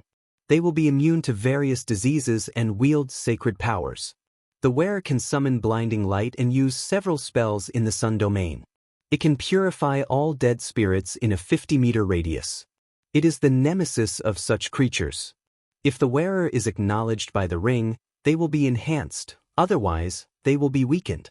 The only problem is that if the wearer utilizes it too often, they will slowly become a believer of the eternal blazing sun and slowly defend the doctrines and praise the sun from the bottom of their hearts. If you wish to obtain it, then please pay me 9,000 in cash at once. I can wait for you to raise it. 9,000 pounds? Furs's mouth gaped open, as though the other party was robbing her. This was a huge amount of wealth that she wouldn't be able to borrow, even if she asked someone to lend it to her. Aside from the deposit for the assassination of the Intis ambassador, the amount of money she had seen so far combined had never been this high. A person with 9,000 pounds in cash was considered a tycoon, even in Backland. Although I know that mystical items are expensive, I never expected them to be this expensive. Does he plan on getting the £9,000 and not participate in Beyonder gatherings anymore and leave the circle so as to enjoy life in peace? For a moment, she didn't dare to reply to the seller. She pretended that nothing had happened and listened for nearly 10 minutes, but when she received no additional response or response to relatively inexpensive Beyonder weapons, she got up and went to the washroom. After confirming that no one was around, she closed the toilet door and sat down on the toilet. She recited Mr. Fool's honorable name, told him in prayer about what had just happened, and asked him to pass it on to the world. Klein, who had heard the layered, illusory sounds, quickly went above the endless gray fog and gained a basic understanding of the situation. £9,000? He mouthed the number, his expression twisting slightly. After silently calculating the amount of money he could raise in a short period of time, he let out a breath, conjured the fake person, the world, and manipulated him to give a response. The negative effect of this mystical item is too serious. I do not wish to be a believer of the sun. You don't have to worry about this anymore. We'll transact using cash instead. Pay £450 and you'll get the formula for Trickmaster. The moment he finished his sentence, he cut the connection. Watching as the world disappeared, he raised his hand to rub his forehead and muttered to himself, "Next, I'll have to see the information on what kind of items that barbarian lady can gather. Otherwise, I can only purchase that brooch from Eye of Wisdom." In the washroom, Furs let out a sigh of relief. She indicated that she would hold the sacrificial ritual as soon as she got back. It's a pity that I don't know the formula for now. Otherwise, I could take the opportunity to see if there are any Beyonder ingredients I need. She returned to the hall and focused on the information on the two blackboards. She didn't respond to the previous note, much less consider bargaining. Even if the seller was willing to discount it by £1,000, she wouldn't have the money or liquidity to buy it, and more importantly, she felt that Mr. World couldn't afford it either. She stayed until the end of the gathering, and because of Mr. A's changes, she didn't linger or talk to anyone. She quickly left the house. After more than 10 minutes, the gathering came to a complete end, leaving Mr. A and his attendants alone. Slowly, Mr. A got up and walked down the stairs to the basement. Suddenly, his knees buckled and he fell to the ground, rolling down several steps. He was sprawled on the ground, and the shadow beneath him quickly turned scarlet red. His flesh and blood melted and mixed into the shadow, making it look like a brand new, skinless, monster-like person that had been separated from his body. Gasp. Mr. A's breathing gradually returned to normal as his taut body gradually relaxed. The blood and flesh that had separated flowed back once again. Everything returned back to normal. Mr. A crawled forward and knelt in the basement, once again confessing his sins while choking with sobs. He was confessing for his oversight from before, that he wasn't vigilant enough and caused the Lord's descent to fail. City of Silver, Derek Berg's house. He walked in silence a few times around the table, unable to make up his mind. His reasoning told him that Mr. Hanged Man's suggestion was the best one, but the faces of the other members participating in the mission kept flashing in his mind, and he felt that he had abandoned and betrayed them by pretending to lose control. Is there no way to save them? Should I find a chance to meet with the chief and tell him that the half-destroyed temple belongs to the fallen creator, who's an evil god that controls the shepherd pathway? That he should be careful of Elder Lovia and change the person responsible for the mission? But how should I explain where I got this information from? In their eyes, Mr. Fool would be the same as an evil god. Derek pulled his hair in frustration. The axe of Hurricane was placed in a position that was within reach of his hands. Every time a bolt of lightning streaked past the window, it emitted a faint light. Suddenly, Derek stopped and looked out into the darkness and into the dark sky. It was as if he had once again seen the state his parents were in before their deaths. He found the pain he had experienced when he stabbed his sword downwards. There's no time. I need to make preparations for the future so that I wouldn't be suspected for my discovery of that god being the fallen creator. As his expression distorted, he clenched his teeth and muttered to himself. He then suddenly left the side of the window and went back to the table. He began practicing the light suppliant's Beyonder powers to drain his spirituality as quickly as possible. In the Hall family's luxurious villa, In an art studio, Audrey leisurely smeared oil paint when she heard a rhythmic knock on the door. When her maidservant, Annie, opened the door, she saw that it was her mother, Countess Caitlin. Although this lady was close to 50 years old, she looked to be in her early 30s. She had blonde hair, green eyes, and a beautiful and graceful appearance, enough to attract the attention of most gentlemen. "Mother, is something the matter?" Audrey put down the items in her hand and stood up, puzzled. The Countess looked at her daughter, who was even more beautiful than her younger self. She smiled and said, "I just attended a dinner party. Lady Della said that you're very interested in psychology and that you wanted to hire a tutor, didn't you?" "Yes, but I haven't decided yet," Audrey replied hesitantly on purpose, just like she usually did. How could the Countess not see through her daughter's thoughts? She smiled and said, "She recommended a psychiatrist named Escalante. If you have no problem with that, I'll send someone to invite her to tutor you twice a week. How about that?" "It's your decision." Audrey's smile blossomed, bit by bit. "Mother, come and sit here. I'm lacking a beautiful model." On Tuesday morning, Klein confirmed through the Backlund Morning Post that Eye of Wisdom's gathering would be held tomorrow night. He was relieved as he was no longer worried that his acquisition of the items he needed wouldn't be in time for Miss Sharon's attack on the enemy. To celebrate the good news, he decided to take a day off at the Quelag Club. Chapter 344, Spending lavishly underground shooting range of the Quelag Club. When he was done shooting, Klein meticulously serviced his free revolver and adjusted the ratio of purifying bullets, demon hunting bullets, and exorcism bullets to 3:1:1. Phew. He exhaled, put away the revolver, tidied his coat, and slowly walked back to the hall on the first floor. He had already heard from the attendant that the dish that was in limited supply today was pan-fried dragon-bone fish. As soon as he entered the buffet cafeteria, Klein saw an acquaintance, Talem Dumont, the equestrian teacher from an abject noble family with short brown curls. He was eating his lunch with unfocused eyes. Klein carried his plate over, sat down, and greeted him. Talem turned his head and glanced at him. His lips quivered a few times, and after 3 or 4 seconds of silence, he finally opened his mouth and mumbled, "Sherlock, do you know rare people who have strange abilities and are very powerful?" "Yes, the one in front of you is one." Klein's eyebrows twitched. He didn't give a direct answer. "What do you want to do?" Talem opened his mouth but said nothing. With a solemn expression, he thought for a while before he squeezed out a smile and said, "It's nothing. I was just asking out of curiosity." He had asked what should a person do if he fell in love with someone he shouldn't have the last time, and this time, he's asking if I know of anyone with strange abilities. Is he trying to get rid of the other party and completely sever his friend's fantasies? Who's worth the risk? Hiring a killer is equivalent to murder. Klein mumbled silently, cut a piece of the fish without any fine bones, and stuffed it into his mouth. Talem drew a breath, finished the food from his plate quickly, and wiped his mouth with a napkin.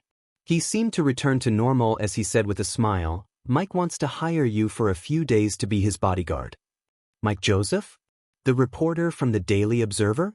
I remember his performance at the Golden Rose was rather brilliant." Klein chuckled. "What does Mike want to do now?" Talem spread out his hands and said, "I'm not sure. He just casually mentioned this matter. It seems to have something to do with an interview. He said that he will visit you the day after tomorrow. I hope you have the time to accept this commission." "I can't be sure." Klein, who didn't know the details, didn't give an affirmative answer. At that moment, he heard a series of illusory pleas from a woman. "Miss Magician? Is she prepared to sacrifice the money in exchange for the formula?" Klein picked up his speed and finished the rest of his food. Then, he downed the black tea and went to the reception desk to get the attendant to open a lounge for him. After sealing the room with a wall of spirituality, he went above the gray fog and found that his judgment was correct. Miss Magician was requesting to hold the sacrificial ritual. The reason for her delay was that she only had £370 on her, and she had to go to the bank to withdraw some of her savings. After a series of maneuvering, she saw the £450 vanish into the illusionary door, and an additional formula appeared in her mind, Sequence 8. Trick Master. Main ingredients: stomach pouch of a spirit eater, 20 milliliters of a deep-sea marlin's blood. Supplementary ingredients: 5 milliliters of essential oils made from hornbeam, 10 grams of string grass powder, a blossoming red chestnut flower, 80 milliliters of pure water. Finally, I've obtained it. It's been years. Furs couldn't help pacing back and forth, feeling overjoyed and proud. Then, not feeling at ease, she took out a pen and a piece of paper, recording down the formula so that she wouldn't forget it and end up having to trouble Mr. Fool. If I don't meet someone who doesn't know the market well, then the main ingredient is at least 300 pounds, and I only have 430 pounds left. I still need to work hard to earn more money. I'm going to write a new book.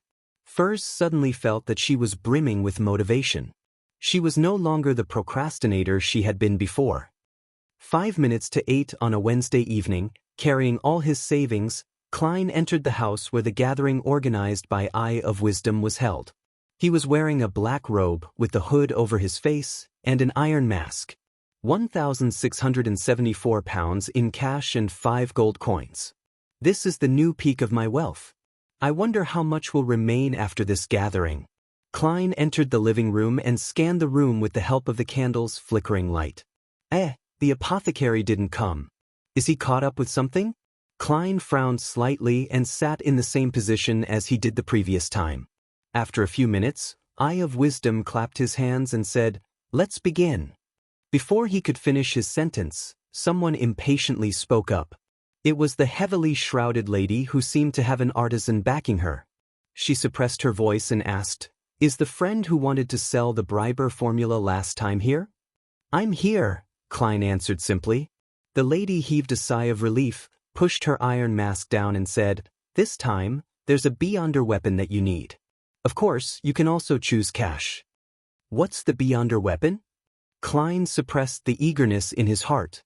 The lady organized her words and said, "This is a whip woven from the feathers of the holy sunbird. You can usually disguise it as a belt. When used, it will be covered with pure holy flames of light. Any undead monsters that are whipped by it will suffer great damage, and the weaker ones would even be directly obliterated. It can also be used to soak in liquids to create sun-holy water. But that would reduce the spirituality's durability. Every use will decrease its durability by a month. Currently, it has 13 months of effective durability. If you are willing, you can exchange it for the Briber formula without paying any additional cash." Holy sunbird? It's not the sun divine bird. If it's the latter's feathers, I'll take it. Of course, only tail feathers would do. They can be used to concoct the Sequence 4's unshadowed potion. Klein was quite satisfied with the weapon itself, but the problem was that it could only be used for 13 months. Every time he made sun-holy water, the durability would be reduced by a month. In time, he would have to replenish it with something similar. With this in mind, he turned to look at the seat of honor. "Mr. Eye of Wisdom, can you describe in detail the brooch you introduced last time?" "Oh, write it down on paper and indicate the price that would satisfy you." He was afraid that the others would be interested in the brooch and thus raise the price, so he decided at the last second to get Eye of Wisdom to write it down. "All right." Eye of Wisdom laughed and asked an attendant to bring him a pen and paper. While he was writing, the members of the gathering continued their trade. There were even some who were tempted as they asked about the price of the whip, only to receive an answer to wait. After a while, the Eye of Wisdom finished writing the introduction and passed it to Klein through the attendant. When Klein unrolled it, he saw that the words on the paper were written in print, preventing him from noticing anything special about them. Very careful. He started to read carefully, "Sun brooch. It can also be called midsummer, and it is considered a relatively weaker grade 2 sealed artifact. With it acting as the center, it will fill a 10-meter radius with pure and warm energy. Normal people will not be able to sense it, but undead spirits and monsters will suffer constant damage, and they will quickly evaporate like a pool of water under a blazing fireball. Even wraiths and shadows will suffer the same fate, albeit lasting a little longer. In such an environment, the strength of powerful undead creatures will be significantly weakened. It will be very difficult for the wearer to be possessed or corrupted by evil spirits or monsters. Allows use of spells such as Holy Light Summoning, Holy Water Creation, Fire of Light, Cleave of Purification, Horror Immunity, Holy Oath, and Sun Halo. The downside is that as long as you carry it, you will never be able to feel cool. You will always be experiencing a terrible heat. Young man, don't underestimate this state. The hot and irritated you will slowly step into the abyss of losing control. I will only sell it for £2,000. Don't try to bargain. As you know, I'm not too short of money, and I'm a collector. It's much stronger than I imagined. Eye of Wisdom had been very vague the last time. Klein's heart skipped a beat. After a few seconds of thought, he looked over at the woman with the artisan backing her. £900 in cash. The average price for a Sequence 7 potion formula was around £800. Deal, the lady answered without hesitation. If I had known, I would have offered £1,000. Klein forced a smile. He was a man of his word, and without reneging his offer, he exchanged his prepared formula for £900 in cash. In an instant, his wealth soared to £2,574. It was enough to make a bachelor man live a pretty good life for the rest of his life. After Eye of Wisdom's appraisal, the lady looked at the formula once more in satisfaction. Sequence 7, Briber. Main ingredients: 1 weeping infant flower, strange-faced cannabis crystal. Supplementary ingredients: 5 drops of golden jimsonweed juice, 5 drops of black jimsonweed juice, 4 drops of fantasy grass essential oil, 80 milliliters of red wine. After completing the transaction, Klein drew a deep breath, looked at Eye of Wisdom and solemnly said, £2,000. I want that sun brooch. Eye of Wisdom chuckled and said, to be honest, I really don't wish to sell it, but since I have 2-081, sun brooch isn't necessary to me. Besides, I have already named my price, and reneging isn't my style. Wait 3 minutes for me. I'll get the sun brooch. All right, Klein replied, feeling both expectant and also feeling the pinch. At this point, the Beyonders in the activity room cast their gazes on him. A deal of £2,000 rarely appeared at this level of ordinary gatherings, perhaps not even once in a year or two. Klein could feel the greed and covetous feelings in their eyes. After a short silence, the transactions continued until Eye of Wisdom returned. In his open palm lay a dark golden brooch shaped like a sunbird. It was obvious that the Eye of Wisdom had some sweat on his face. Chapter 345. Sun brooch, you can confirm it before you pay. The hooded Eye of Wisdom walked directly to Klein and handed the dark golden brooch to him. Very generous. Klein reached out to take it, but before he could examine it closely, he felt his surroundings become very hot. Even the wind felt as if it had been ignited. Once it entered his nose, it would spread to his lungs. At this moment he seemed to have left the cold and humid backland, finding himself in the desert and wilderness, right in the middle of the northern continent. Hanging above him was the sun that radiated endless light and heat, and in his surroundings was the extremely dry and boundless yellow sand. Phew, it makes me want to eat ice cream. Sweat slowly seeped out of Klein's forehead, but under the iron mask, the liquid couldn't fall freely. It could only stick on the spot. Through direct contact, he could feel the pure and warm power radiating out, but the Beyonders around him were not affected in the slightest. After fixing the brooch in place, Klein released his spirituality and infused it into the dark golden surface. With a boom, he saw the sky filled with dancing dots of pure gold light as he received a great deal of information. This included how to use some of the spells in the sun domain with the help of the brooch. Most important of all were the tricks to injecting spirituality and the corresponding activation incantations.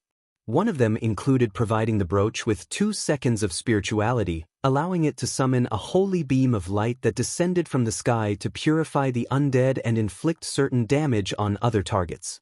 A continuous supply of spirituality for 5 seconds, together with the use of the word sun in ancient Hermes, would create a small amount of sun holy water, which would exorcise evil spirits, drive away the cold, and purify wraiths. In addition to the difference between strength and time intervals, the other corresponding spells could be cast as well.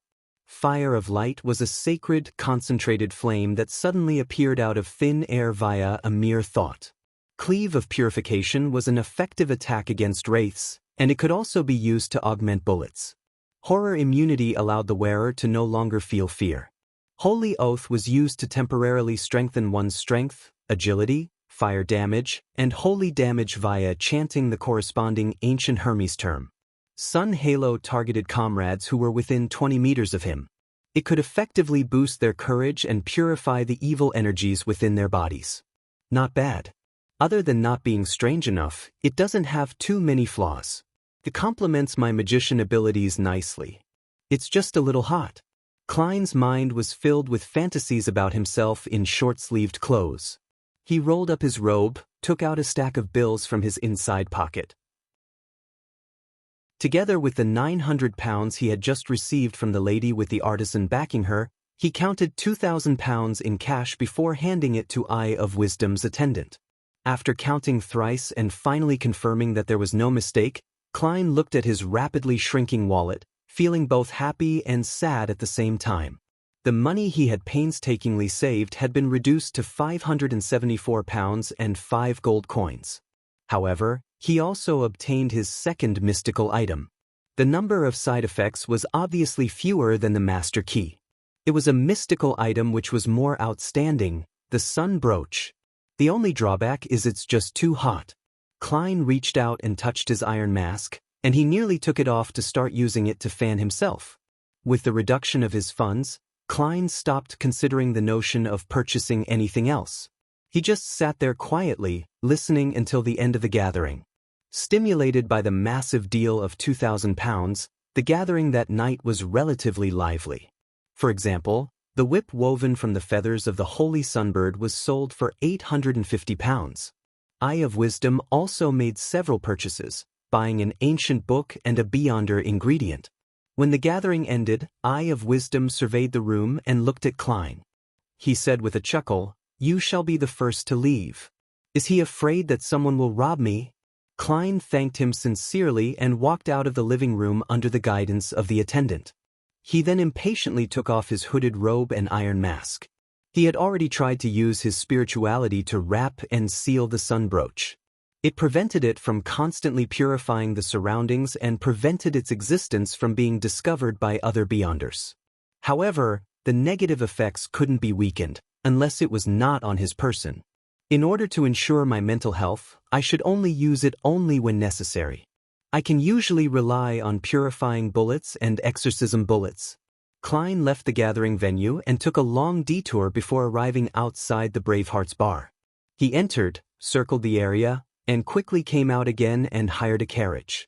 Unsurprisingly, he quickly saw a figure in a black regal dress outline itself opposite him. Sharon's appearance had not changed at all. She asked in an ethereal voice, "Are you done with your preparations?" "Yes, you can choose the ambush location and time. Notify me once you have confirmed the details." Klein nodded calmly. Sharon looked at him and said, "Okay." Seeing that she was about to disappear, Klein added, "Have Caspers prepare a box of explosives and bury them all over the planned battlefield." Sharon was silent for 2 seconds before she said, "Steve is also a demolition expert." "No, my main purpose is not to blast anyone apart." Klein smiled. "I just want to put on some fireworks." Sharon stared at him for a few seconds, then she nodded. Witnessing her figure fading rapidly, Klein leaned back against the wall and opened the window, letting the bone-piercing wind in, but he still felt hot. Back on Earth, I hated summer the most. I like ice pops, ice cream, cold drinks, watermelons. As he mumbled, Klein reached into his pocket and held the sun brooch. This is a mystical item worth 2,000 pounds. Returning to Minsk Street, Klein walked slowly along the road lined with trees to Unit 15. When he passed Lawyer Jurgen's house, he subconsciously looked inside and saw the gas lamp with a slightly blue glow. "There's someone home." Klein laughed as he sighed, his forehead constantly beaded with sweat. Early the next day, on a Thursday morning, Klein had just come out of the bathroom with a newspaper in hand when he heard the doorbell ring. Who is it? Right? Talon mentioned that reporter Mike Joseph will be coming to me today? Amid the tinkling bells, Klein came to the door and reached for the handle. The image of the visitor naturally appeared in his mind. He was about 30 years old, with a black tweed coat and a matching half-top hat. He had sparse eyebrows, charming blue eyes, and a handsome mustache. But his skin was rather rough. He was none other than the reporter from the Daily Observer, Mike Joseph. "Good morning, Mike. Talon told me about you." Klein opened the door and greeted him. He hadn't hesitated to throw the sun brooch above the gray fog. Mike Joseph pulled his bow tie and said, "Sorry for disturbing you so early, but I have matters to deal with later." "I understand," Klein said politely. "Have you had breakfast? Would you like to try my toast?" Mike suddenly smiled. "I'm so sorry, that would be so nice of you. If it's possible, could I also have a cup of hot coffee? Milk would do too. I noticed that you ordered fresh milk." "All right." Klein smiled in response. He busied himself with the toast, poured the milk, took out a tin of butter, and sat down, eating without a word. Across from him, Mike was enjoying his breakfast without restraint, oblivious to the silence. Phew. Klein exhaled and put down his cup. "Mike, you wanted to hire me to protect you?" Mike set his knife and fork down slowly and took a mouthful of milk. "Yes, about 2 days, Friday and Saturday, maybe even Sunday morning." "Who wants to hurt you?" Klein asked in deliberation. Mike chuckled and said, "No, this is just a form of proactive self-protection. The editor of the newspaper arranged for me to do an investigation in East Borough, the dock area, and the factory district. It said that it's sponsored by some church or aristocrat. As you know, gangs run rampant in East Borough. There are thugs everywhere, and there are people who are willing to betray their conscience just to scrounge a meal. I need a bodyguard who is good at fighting and shooting. And most private detectives have certain connections in East Borough, don't they?" "I don't. I rely on metaphysics to crack cases, no, deduction." Klein thought for a moment and said, "But I might not have the time in the next few days. I have to see when Miss Sharon will be taking action." Mike cleared his throat and said, "I've already applied for £10. This protection mission will amount to £10, even if nothing happens." Klein let out a soft chuckle. "Mike, I'm serious. Tomorrow at this time, come after breakfast to look for me. If I have availed myself, I will take this commission. If I'm really busy, then I will introduce you to other detectives. They're also good at fighting and shooting. For example, Stewart or Kaslana." 2 names flashed through his mind. Mike finished the remaining toast and said, "That wouldn't be an issue." After breakfast, Klein watched the journalist leave his home and admired the sights of the freezing rain outside through the oriel window, the passing carriages and pedestrians, the dark sky, and the colorful umbrellas. Finally, a normal mission. It neither involves beyonders nor does it have anything to do with finding cats and catching adulterers. It's a pity that it isn't a commission regarding a murder case or something like that. Otherwise, I would be able to experience what it feels like to be a true detective. There is always only one truth. Klein's thoughts wandered aimlessly as he felt an inexplicable sense of carefreeness. If not for the fact that he was still worried about the situation regarding Sharon and Merrick, he planned to relax completely, visit all kinds of museums, buy a ticket to a large theater, listen to a few operas and musicals, and enjoy the delicacies of the various nations that had gathered in Backlund City. "Well, I'm a casual tourist, a lonely gourmet." Klein gave a self-deprecating laugh, turned around, and walked towards the sofa, intending to look through the newspapers he hadn't finished reading. Suddenly, he noticed that a slip of paper had appeared on the coffee table. The handwriting was elegant and reserved. "Tonight at 10 o'clock. We'll meet at the back door of Braveheart's bar." Klein was stunned for a moment. He turned his head to look outside the window, sighed, and said, "Is it finally starting?" Chapter 346. A magician before going on stage 10 o'clock at night, in the alley by the back door of the Braveheart's bar. Like the previous time, Klein, in his black double-breasted frock coat and matching half-top hat, had merely circled the bar once before he walked to the nearest street as though he were on a stroll. Just as he walked out of the alley, a carriage stopped in front of him. Behind the glass window was Merrick's pair of brown eyes, which were still suppressing any signs of malicious intent. Klein pressed the top of his half-top hat and, holding the sturdy cane in his hand, calmly boarded the carriage as if he had hailed it himself. He sat down and straightened his bow tie like a gentleman attending a banquet. That outfit isn't suitable for battle. Merrick, who was wearing a white shirt, black vest, and tights, sized him up a few times and frowned. It was obvious that he still had some doubts regarding Klein's strength, but he had chosen to trust Sharon. Klein smiled casually and said, "My Beyonder powers are different from yours. Our fighting styles are different too.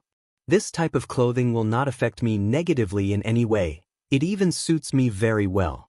For example, it has a lot of pockets, and they can be used to store different items in different places, so as to avoid taking the wrong things when in a hurry and losing my life through such a laughable mistake."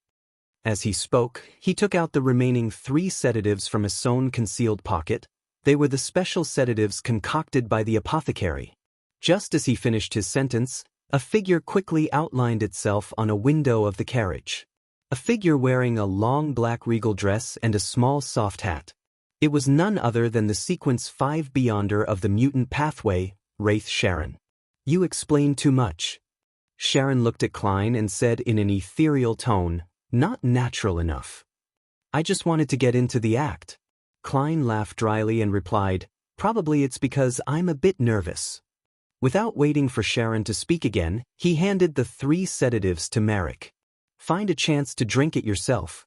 I'm sure that you're more experienced than I am. You won't drink it too early or too late, much less drink too little or too much." Merrick looked at the sealed and transparent glass test tube, gently shaking the liquid inside, and said, 2.5. Any more and I will really be sedated. I wouldn't do anything for a short period of time." "Very good," Klein praised and turned to look at Sharon. "Have you guys decided on the ambush spot?" Sharon nodded. "We're on the way there." She didn't directly reveal the intended location to Klein. "Very prudent, very careful." Klein thought for a moment before asking, "Will you be hurt by purification?" "As a zombie. Same when I'm in my spirit state," Sharon explained succinctly. In other words, when a Sequence 5 Wraith is still in their physical state, the purification effects wouldn't be effective. Klein thoughtfully asked, "What about exorcism? What about demon hunting?"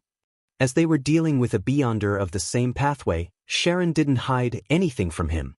"Demon hunting will deal damage to our bodies. Likewise for exorcism, to both our bodies and spiritual bodies. But it wouldn't be fatal." Klein curled his lips into a smile and exhaled. "I understand." He pondered for a moment, and he asked again after some deliberation, "Do you feel the power of purification and exorcism now?" "No," Merrick replied hoarsely. "Very good. This spirituality cage, modified from a wall of spirituality, is indeed able to isolate the effects of the sun brooch. However, I'm so hot."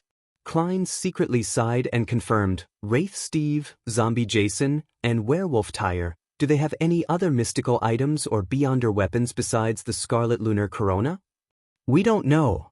Merrick pinched his glabella, looking a bit irritated. With the battle at hand, he couldn't help but be stirred by these emotions while suppressing his maliciousness and desires.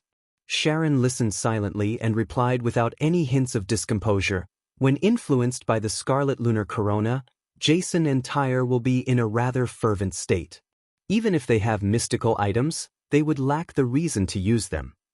"Unless it's something passive," added Merrick. "But to a werewolf, their claws are their Beyonder weapons. It's the same for me, Tyre, and Jason. It can tear through steel and comes with venom." Klein's eyes darted about as he nodded. "All right, I have no more questions." In the night with few pedestrians, the carriage sped across the streets, its wheels going over puddles of water from time to time, splattering fine dirt onto itself. After 10 minutes or so, Merrick had the zombie driver stop the carriage. Klein looked out through the glass window and saw a dark, dilapidated building. Not far away, the sound of running water could be heard. This is the West Balham dock that has been abandoned for a year and is about to be rebuilt. Our planned ambush point will be around its warehouses, Merrick introduced. The abandoned West Balham dock. If an accident were to really happen, the Tussock River would be the best escape route. According to my previous survey, there is a lever cathedral about 2 kilometers northwest of here, one belonging to the Church of the God of Steam and Machinery. Klein quickly recalled his surroundings. He disembarked from the carriage, tidied up his clothes in a leisurely manner, and, with his cane in hand, followed Sharon and Marek into the dock which awaited renovations. After walking for about 5 minutes, they came to an open space surrounded by several warehouses. The soil here was dark brown, with withered weeds lying everywhere. A wooden chest quietly sat in a dark corner. "Those are the explosives you asked for." Marek pointed. Klein immediately nodded and said, "Aren't you afraid that a tramp might steal them? My zombies are sleeping underground here. If anyone enters, they will scare that person away." Marek pointed to a few other spots. "Avoid them when you bury the explosives." "No problem." Klein smiled and nodded before asking, "Will my purification and exorcism effects hurt your guys?" "No, they are equivalent to corpses when in deep slumber, and there's also a thick layer of soil shielding them." Marek gave an affirmative answer. After looking around, Sharon became talkative for once. "Stay here and make your preparations. We'll go and lure the enemy over. It won't take more than 30 minutes. Please make use of the time. After you finish your preparations, hide in a warehouse. Don't be in a hurry to make your move. Make sure to be patient. No matter how dangerous the situation is, treat it as normal. When I become weak and the Scarlet Lunar Corona appears, you can use that to search for Steve and launch a sudden attack on him. I will also use my mystical item to complement you." Klein listened attentively, chuckled, and said, "A very simple plan." "The simpler the plan, the more effective it is," Sharon calmly responded. Marek pinched his forehead, shook his head, and said, "Steve isn't a fool. If any problem arises in a complicated plan, it will lead to a complete disaster." After they finished their exchange, Sharon vanished and Marek quickly departed from the dock. After watching them leave, Klein took out a small square metal box from his pocket. Its surface was covered in a thin film of spirituality. This was the spirituality cage that had been modified from a wall of spirituality. It could, to some extent, isolate the outside world from the effects of certain mystical items, but it couldn't abate the negative effects they had on the possessor. Of course, sealed artifacts which were too powerful or too strange were definitely not something that a spirituality cage could deal with. They required a special sealing environment that was specially designed for it. 4 warehouses, overgrown with weeds. The ground is muddy from the rain earlier. Klein took out a piece of paper and shook it. The paper quickly became taut and as hard as an iron plate. Klein held the note and dug a shallow hole in the middle of the open ground. He buried the small square iron box in his hand. There was only a thin layer of soil between it and the outside world. Next, he took out the explosives from the wooden box and buried them in different corners and in different warehouses. He buried the remaining explosive sticks near the center. After finishing all of this, he took out his revolver and adjusted the ratio of the bullets again, 3 purifying bullets and 2 exorcism bullets. Putting away the revolver in his underarm holster, Klein tidied his clothes, walked to a gap between 2 warehouses, and threw a paper figurine there, right above some buried explosives. He examined his surroundings again, and then he took out another square metal box. He removed the spirituality cage on its surface and took out the dark golden sunbird-shaped brooch, solemnly wearing it on his left chest. Klein let out a breath, left the place, circled the exterior, threw out some inconspicuous items, and burned away the used piece of paper. When he returned, he climbed to the top of one of the warehouses and hid in the shadows. Reaching out his hand, he counted and confirmed the various charms, extract, and herbal powders. He touched the iron cigarette case and snapped his fingers. The paper figurine he had left between the 2 warehouses stood up and transformed into a gentleman wearing a black double-breasted frock coat, a silk half-top hat, and was holding a hard cane. The gentleman's position was rather remote and hidden, making it difficult for anyone who came in from the outside to notice him. With his stand-in present, Klein's figure disappeared from where he stood. However, his vision wasn't affected in any way, and he could clearly see the road that led to the clearing. Even though he had made preparations and had experienced many battles, Klein was still a bit afraid and nervous at that very moment. No matter how good a performance was, it could still be seen through. Furthermore, the enemy was a Sequence 5 wielding a mystical item. There was also a Sequence 6 and Sequence 7. Is this the state every magician is in before he goes on stage? Klein took a silent breath, suppressing his emotions and the heat of his body. That night, the crimson moon was constantly obscured by the clouds, and there was only a glimmer of light in the clearing. Before long, Klein saw 3 figures rapidly approaching. One in front, one in the middle, and one at the back. Chapter 347. Zombie and werewolf. Running ahead of the group was Merrick. His disheveled hair was completely blown back by the wind, and his expression was twisted and hideous. He was even faster than a steam locomotive at its peak speed. With a whoosh, he arrived at the entrance to the clearing. But even so, he was still unable to escape from his pursuers.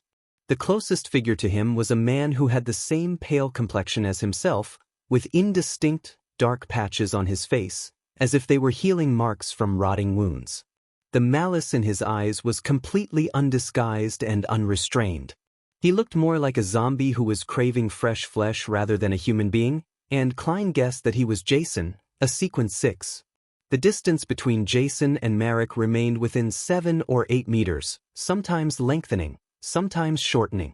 This repeated again and again as they ventured back and forth. More than 10 meters behind them, a figure was left far behind. It was a thin but muscular man. His hair was shaved very short, and his hair stood erect like spikes. As he swung his arms, the tip of his palms flashed with a metallic light, reflecting the weak crimson moonlight. Those were black fingernails which were as long as daggers. Werewolf Tyre. Klein chanted the person's sequence and name silently. In his mind, the wall that was splashed with blood appeared in his mind. It was a scene with intestines and limbs splattered all over the ground. Tut, tut, tut. Merrick used all his strength as he ran while Jason gritted his teeth and ran as fast as he could.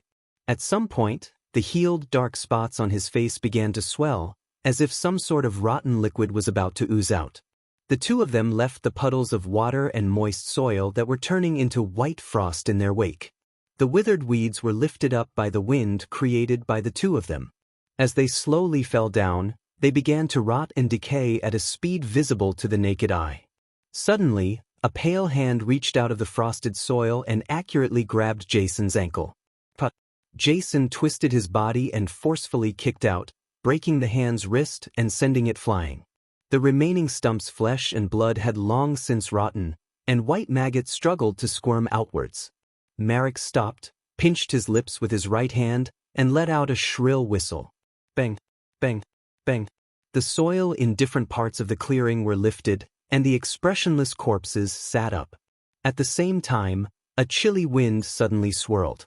Countless transparent shadows seemed to have caught the scent of a bloody feast, and none of them wanted to fall behind as they rushed towards Jason. Some pulled his arms, some pulled his calves, and some even hugged his head. Jason stopped and grunted. The shadows flew out, one after another. Some of them screamed miserably and disappeared, while others stayed in their original spots, lost. At almost the same time, Merrick and Jason both raised their right hands, thumbs held up beside their forefingers, with their index fingers aiming at each other. Silently, the air between them exploded as black wisps of air billowed upwards. Merrick took a step back, and a few strands of his disheveled hair withered in a blink of an eye and fluttered to the ground. Merrick, you're still so weak. You still don't understand how to use the power of desire. Jason said with a low, hoarse laugh. At this moment, Werewolf Tyre had already arrived at his side. As for Steve, the Sequence 5 Beyonder in charge of the operation, was nowhere to be found. Don't be in such a hurry to finish off Merrick. Wait for Sharon to come and save him, Lord Steve is about to arrive, Werewolf Tyre whispered to Jason. He then extended his bright red tongue and licked his lips. I wonder what Sharon will look like when she has her clothes off. Before he could finish his sentence, he suddenly saw Jason turn his head. His face was deathly pale, and there were two identical figures in his eyes. Black regal dress, light blonde hair, exquisite face, and pale skin. He struck out with both palms and gripped Werewolf Tyre's neck. The creaking sound of bones giving way sounded out. Wraith Sharon had attacked. Tyre inhaled sharply, making his neck bulge like a water pipe. It grew strands of stiff black hair and briefly resisted the force that would snap his windpipe and neck. His eyes gradually rolled backward, showing its whites as his red tongue hung out and sticky saliva drooled down his lips. However, his right hand had accurately reached into his pocket. He had cracked a preset spirituality seal. The empty clearing, together with the warehouses, suddenly lit up as crimson moonlight filled the entire area. Jason's grip on Werewolf Tyre's neck began to weaken, and a figure in a small, soft hat appeared behind him. Tyre's face broke into a smile that was both smug and cruel. His right hand took out a miniature full moon from his pocket, a crimson full moon. It was a dark red accessory that constantly emitted a serene luster. Shaped like a full moon, it had crimson rubies embedded along its circumference. In the middle was a symbol that symbolized the moon, as well as many other mysterious labels. Sharon narrowed her eyes instinctively and retreated 2 steps back. Her incorporeality slowly receded. Her legs no longer seemed capable of supporting her weight. She fell limply to the ground, her black and complicated regal dress stained with dust and mud. Werewolf Tyre raised the palm-sized round accessory high up into the air, laughing as he gasped for breath. Lord Steve was right. You would definitely attempt to counterattack. And Sharon, your target for possession would definitely be Jason, whose sequence is higher than mine. Therefore, the Scarlet Lunar Corona was given to me. Guess, where is he now? This isn't as Sharon had expected. It seems like I can only choose the best opportunity to strike myself. Klein frowned as he heard this, and he forcefully suppressed the anxiety in his heart. At this point, Werewolf Tyre was in no hurry to attack. He knew that the longer the effects of the Scarlet Lunar Corona lasted, the weaker Sharon would become, and the more Marek would be in pain. In Jason's cold eyes, which usually had a hint of savagery and madness, there was no longer any rationality in them left. He was also affected by the Scarlet Lunar Corona, but he was used to indulging in his desires, so he didn't feel any pain. Instead, he felt a thirst for the fresh flesh before his eyes. Gasp! Jason let out a low, inhuman growl from his throat. His exposed skin and hair turned white. At that moment, Sharon raised her arms with difficulty and used her left hand to remove the black glove that she wore on her right palm.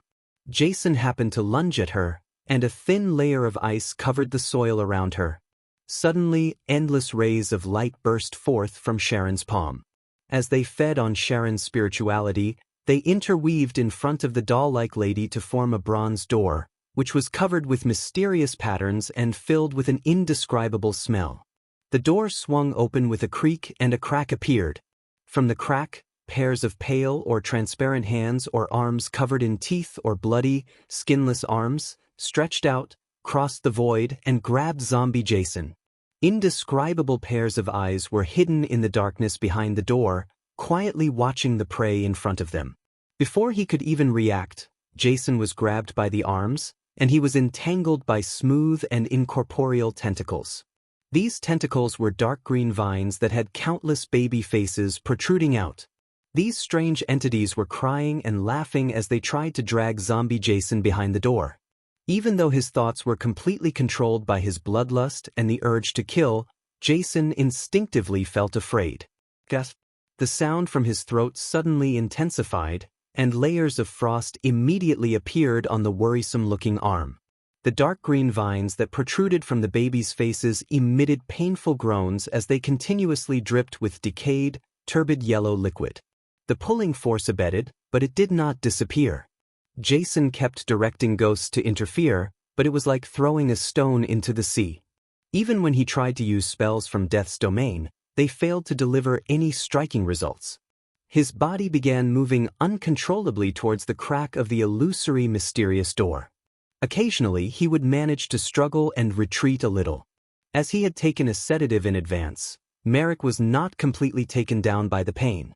Taking advantage of this, he took out the last 2 sedatives, broke the bottle with a snap, and drank 1.5 glasses in one go.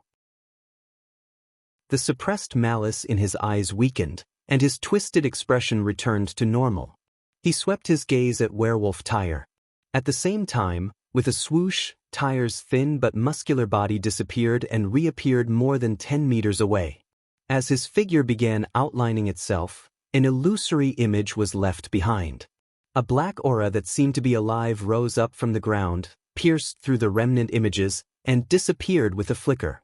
Tyre hadn't used Blink, as his sequence didn't have the corresponding Beyonder powers to do so. He had relied on the Scarlet Lunar Corona to push him to his maximum speed. The speed at which he moved produced afterimages. At that moment, Klein, who was hiding in the shadows at the top of the warehouse, also reached into his pocket with his left hand, touching the iron cigarette case. He removed its surface spirituality cage and gently opened the case. He was sure that Wraith Steve had already arrived at the scene. Otherwise, Jason definitely would have been dragged behind the terrible door if the deadlock continued. As for Wraith Tyre, despite being augmented by the Scarlet Lunar Corona, he was unable to instantly finish Merrick off. When Sharon aimed the Door of Mysteries at the werewolf, the Scarlet Lunar Corona would end up changing owners. As soon as Klein's fingers touched the all-black eye inside the metal cigarette case, his mind filled with crazy, foul, and terrifying ravings. There were terrifying ravings that made his blood vessels bulge. He felt as though his eyes were cracking, and his head could explode at any moment. And in the midst of these ravings, Klein saw strange, mysterious, and illusory black threads. They were divided into groups, some of them extending to Sharon's body, some of them from Werewolf Tyre. They intertwined with each other without entangling themselves as they extended into the void. Among them, many of the black lines came from a spot not far away from Merrick, and they didn't overlap. Wraith Steve. He wants to possess Merrick. With a thought, Klein retracted his left hand. Instead of drawing his gun to shoot, he snapped his fingers without making much of a sound. Boom! An explosion suddenly occurred between the 2 warehouses. The raging flames and heat caused a figure wearing a black double-breasted frock coat to float out. After catching the attention of the others, Klein quickly drew his gun and pulled the trigger at the spot he remembered. At the same time, the dark golden sunbird brooch on his chest flashed with a ray of light. He added cleave of purification to the purifying bullet. Bang! The bullet shot out with a faint golden beam of light. Chapter 348. Terrifying wraith. A faint golden stream of light flashed past, hitting what seemed like an empty space.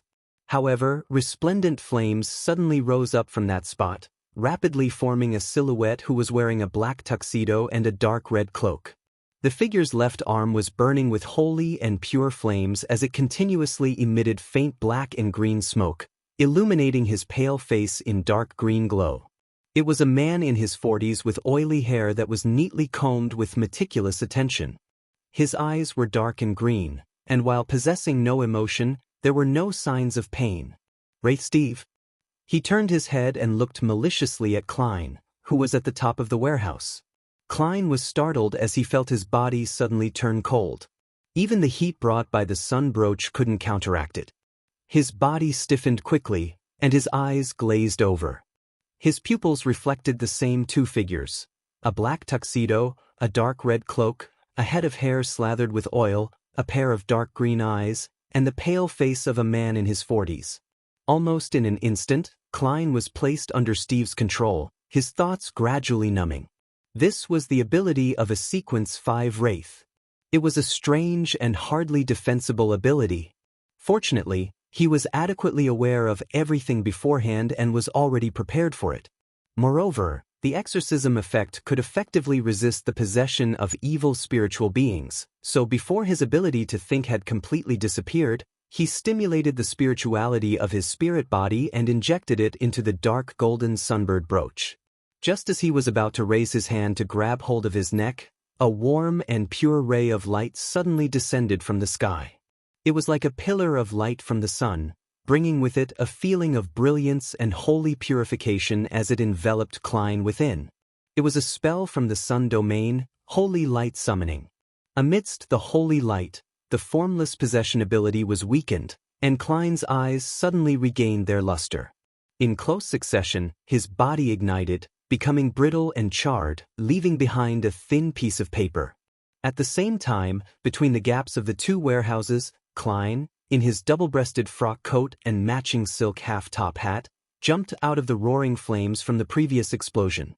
His cane had been thrown away somewhere long ago, and the same figure floating above his head had also been successfully destroyed by the flames. It turned into pieces of ashes and scattered in every direction. Before Klein could confirm his situation, he felt an invisible grip on his ankle. There was a firm grip on his calves, arms, chest, and clothes. In his spirit vision, which had long been activated, Klein saw blurry, transparent figures.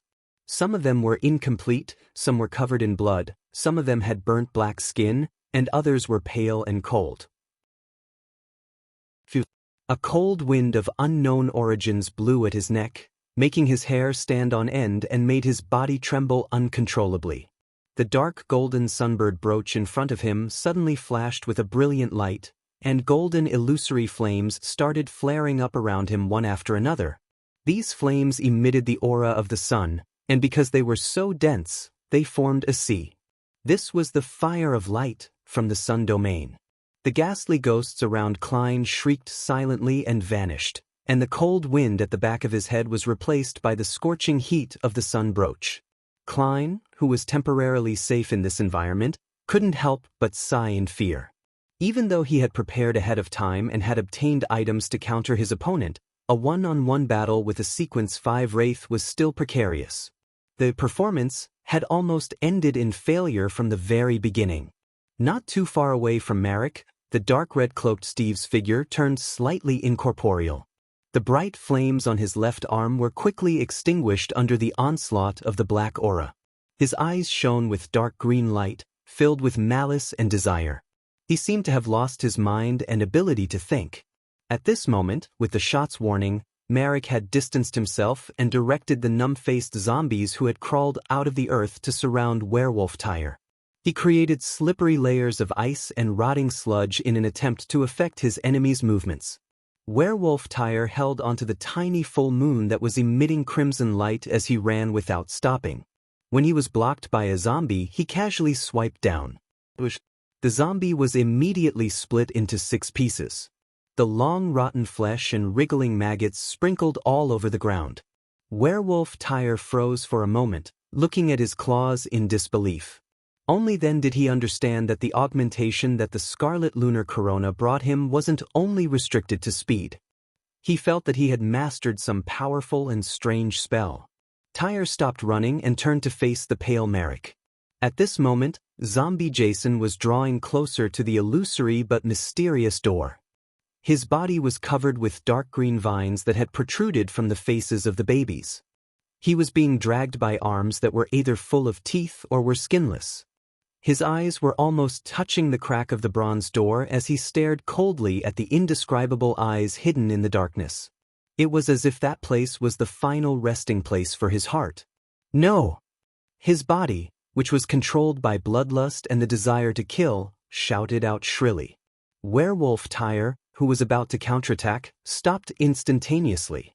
Clenching his teeth, he threw the miniature version of the crimson full moon at Steve. Only by allowing a Sequence 5 Beyonder to regain his strength would he be augmented, allowing the battle to come to a quick end. Only then would Jason have a chance of being rescued. Upon seeing this, Klein's eyes lit up and he immediately snapped his fingers. Boom! In the Scarlet Lunar Corona's trajectory, a pre-buried explosive threw up the soil, blew out a strong impactful gust of wind, and set off a scarlet flame. Being struck by this, the Scarlet Lunar Corona was redirected and landed in another direction. Boom! Another explosive blew up, inducing a fiery light to rise up. Klein leaped up and pounced at the scarlet lunar corona, which wasn't too far from him. Suddenly, a pale palm appeared right in front of the scarlet lunar corona's landing spot and grabbed it. It was none other than Steve, who had disappeared and then reappeared. His instincts made him chase after the full moon. But, with a soft sound, Steve grabbed the scarlet lunar corona. His dark green eyes, which were full of malice and desire, gained a trace of spiritual luster. This caused him to return from the form of a pure wraith to a Sequence 5 powerhouse. He smirked at Klein. He wasn't in a hurry to deal with this weak opponent, so he let his figure disappear once more. Klein, who had already thrown himself out, rolled twice, reached into his pocket with his left hand, and once again gently flipped open the iron cigarette case. He touched Rosego's all-black eye. Amidst the ravings that caused his tears and snot to constantly flow, Klein saw more strange black lines, and from their origin, he caught a glimpse of the invisible Steve. He was closing in on Sharon, who was slumped to the ground weakly, at high speeds. He wanted to control her, rescue Jason, and put an end to the battle. Sharon was their main target for this operation. Klein suddenly retracted his left hand, and with a thought, he once again injected his spirituality into the sun brooch. 2. 1. A holy beam of light descended from the sky, enveloping Sharon from behind. Steve, who was wearing a dark red cloak, suddenly appeared a few meters away, barely avoiding the holy light. With the augmentation of the scarlet lunar corona, his speed was already frightening to the point of him being capable of effectively dodging in an instant. But at the same time, the genuflecting Klein had raised his right hand and pulled the trigger of the revolver. His target was Jason. A resplendent bullet flew out, aimed directly at Jason's back, and was about to help him enter the bronze door of mystery. But at that moment, Steve disappeared and reappeared behind Jason, blocking the bullet with his open left palm. Sizzle! The sunlight from the explosion made him shake his arm in pain. He narrowed his eyes as his skin was constantly charring and peeling, but it quickly healed. Suddenly he heard a crisp sound. Klein had snapped his fingers again. Boom! A nearby explosive exploded. The resulting shock wave and bullet-like stones shot out in all directions. A large number of them landed on Jason's and Steve's bodies. No! With a blood-curdling scream, the clothes on Jason's side tore apart, and the quickly darkening white spots on his skin appeared as if fresh blood was about to seep out. To a zombie with a body as hard as steel, this wasn't an effective injury, but to a person like Jason who was struggling to hold on, it was equivalent to the beckoning of death.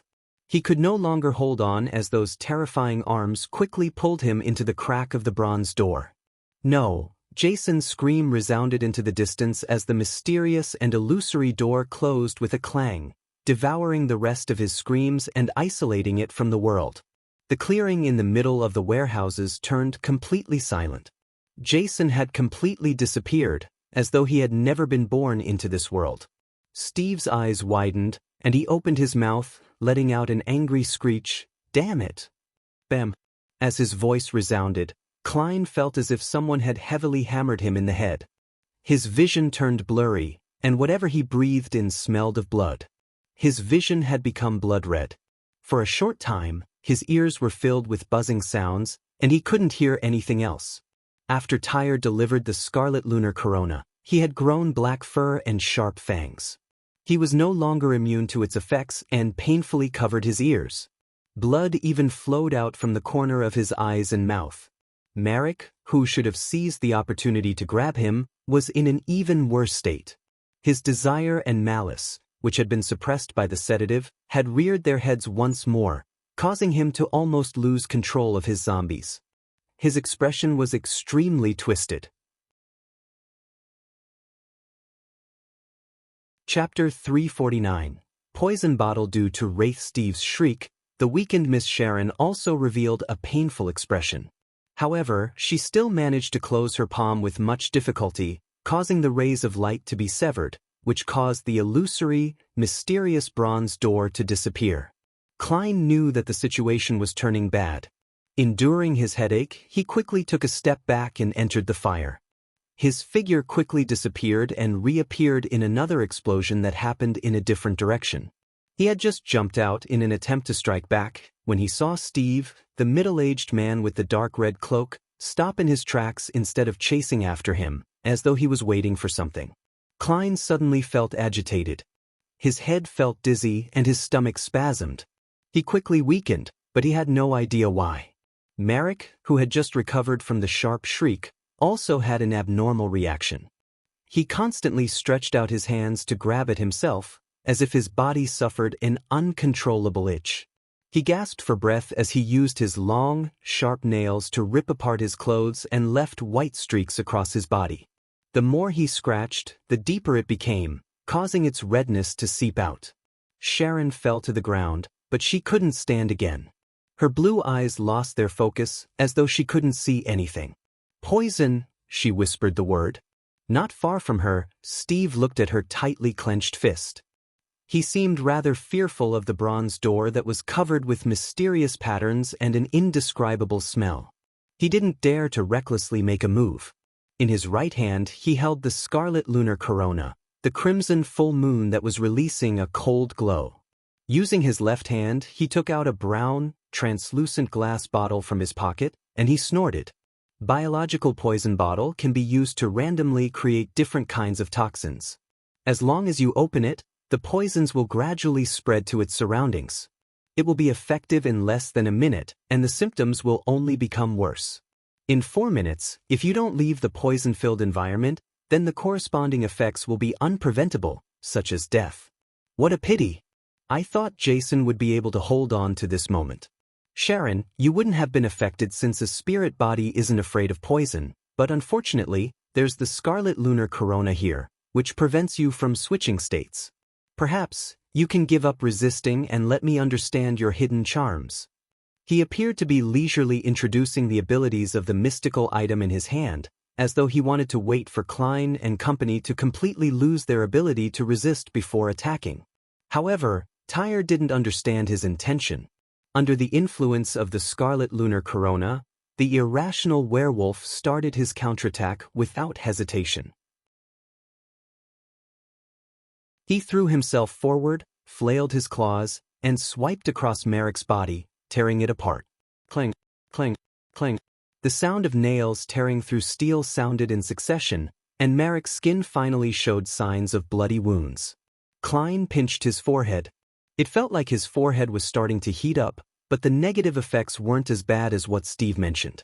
It seems like the poison has been weakened by the sun brooch's constant purification and purging effect. Klein suddenly sneered. "Are you planning on attacking us after we succumb to the poison? Why do you think I didn't use fireworks just now? Why do you think I relied on explosives? With so many explosions, I've definitely attracted the attention of others. The official Beyonders nearby are rushing here at this very moment. You don't have much time left." Steve turned his head to look at Klein, whose face couldn't be identified thanks to the paint that was smeared on it. He suddenly laughed and said, "I forgot there's a bug that I can easily deal with. Don't worry, you'll definitely be dead before the people from the church arrive." Before he could finish his sentence, Klein suddenly raised the revolver in his right hand and shot out a purifying bullet. Steve moved his footsteps slightly, traversing several meters in turn. Along the way, he left afterimages behind. However, Klein's bullet didn't hit where he had aimed. Instead, it hit the middle of the clearing, piercing through the soil and creating a loud commotion. A breeze of spirituality blew past, and both Merrick's zombie and Steve's shadows stopped moving at the same time. In a split second, they charged out rapidly, charging towards the center of the clearing like a pack of hungry dogs at mealtime. Steve, who was about to use arcane methods to control Klein and easily kill him, was stunned for a moment. Then he revealed a puzzled and surprised expression. For some baffling reason, he discovered that he couldn't command the undead he controlled. It was a first for him. At the same time, Klein snapped his fingers, detonating a few more bombs and setting off scarlet flames that soared into the air in different locations. His figure leaped from one bonfire to the other as he blinked towards the clearing's exterior. "You want to run?" Steve whispered. Just as he was about to turn incorporeal to chase after his target, He found that the zombies and shadows had dug out a square metal box and were fighting for the item inside. Soon, one of Shadow succeeded. Its body swelled, and seemingly gaining intelligence, it flew in another direction. So that item is used to delay my actions and allow him to successfully escape. Humph, he still doesn't understand what a wraith and the Scarlet Lunar Corona is capable of. Steve temporarily gave up on chasing Klein. Putting away the biological poison bottle, his body suddenly disappeared and appeared on a thin layer of ice that formed in a puddle of water. He relied on his terrifying speed to drag out an afterimage and arrived behind that giant shadow. Steve's eyes flashed with a dark green light. The shadow instantly dispersed without a sound, and the item in its hand dropped. The other zombies and shadows, completely disregarding the oppressive aura of the mighty existence as they rushed over to grab it. Steve was more and more alarmed and curious. He discovered that his spiritual intuition couldn't draw any revelations from the object that had caused the rioting of the zombies and shadows. He stepped forward and grabbed the object with his left hand. It was a dark gold key ring. Hanging from it was an ancient and exquisite copper whistle. Beside the copper whistle hung a simple bronze key. They clung closely together as they remained in Steve's pale palm. At the same time, Steve's Scarlet Lunar Corona in his right hand was quietly emanating a crimson glow, like a miniature full moon. Before thoughts even surfaced in Steve's mind, a faint but very strange sound entered his mind, ripping at his nerves and scraping his scalp. Ah! Steve let out a miserable scream and fell from midair to the ground. The Scarlet Lunar Corona, which he held in his hand, and the key ring with the copper whistle and key were sent flying at the same time. He struggled and twisted on the spot, his body bulging and protruding. There were arms that were as small as babies which grew out of his body, or a foul, light yellow liquid that sloshed inside his body. At this moment, a flame ignited again. Klein, who had escaped, leaped out and appeared in the path of the Scarlet Lunar Corona. He didn't attempt to catch the mystical item. Instead, with a gentle flick, he diverted its trajectory, sending it flying toward the weakened Miss Sharon. Steve's cries of pain gradually died down, and the Scarlet Lunar Corona accurately landed on Sharon.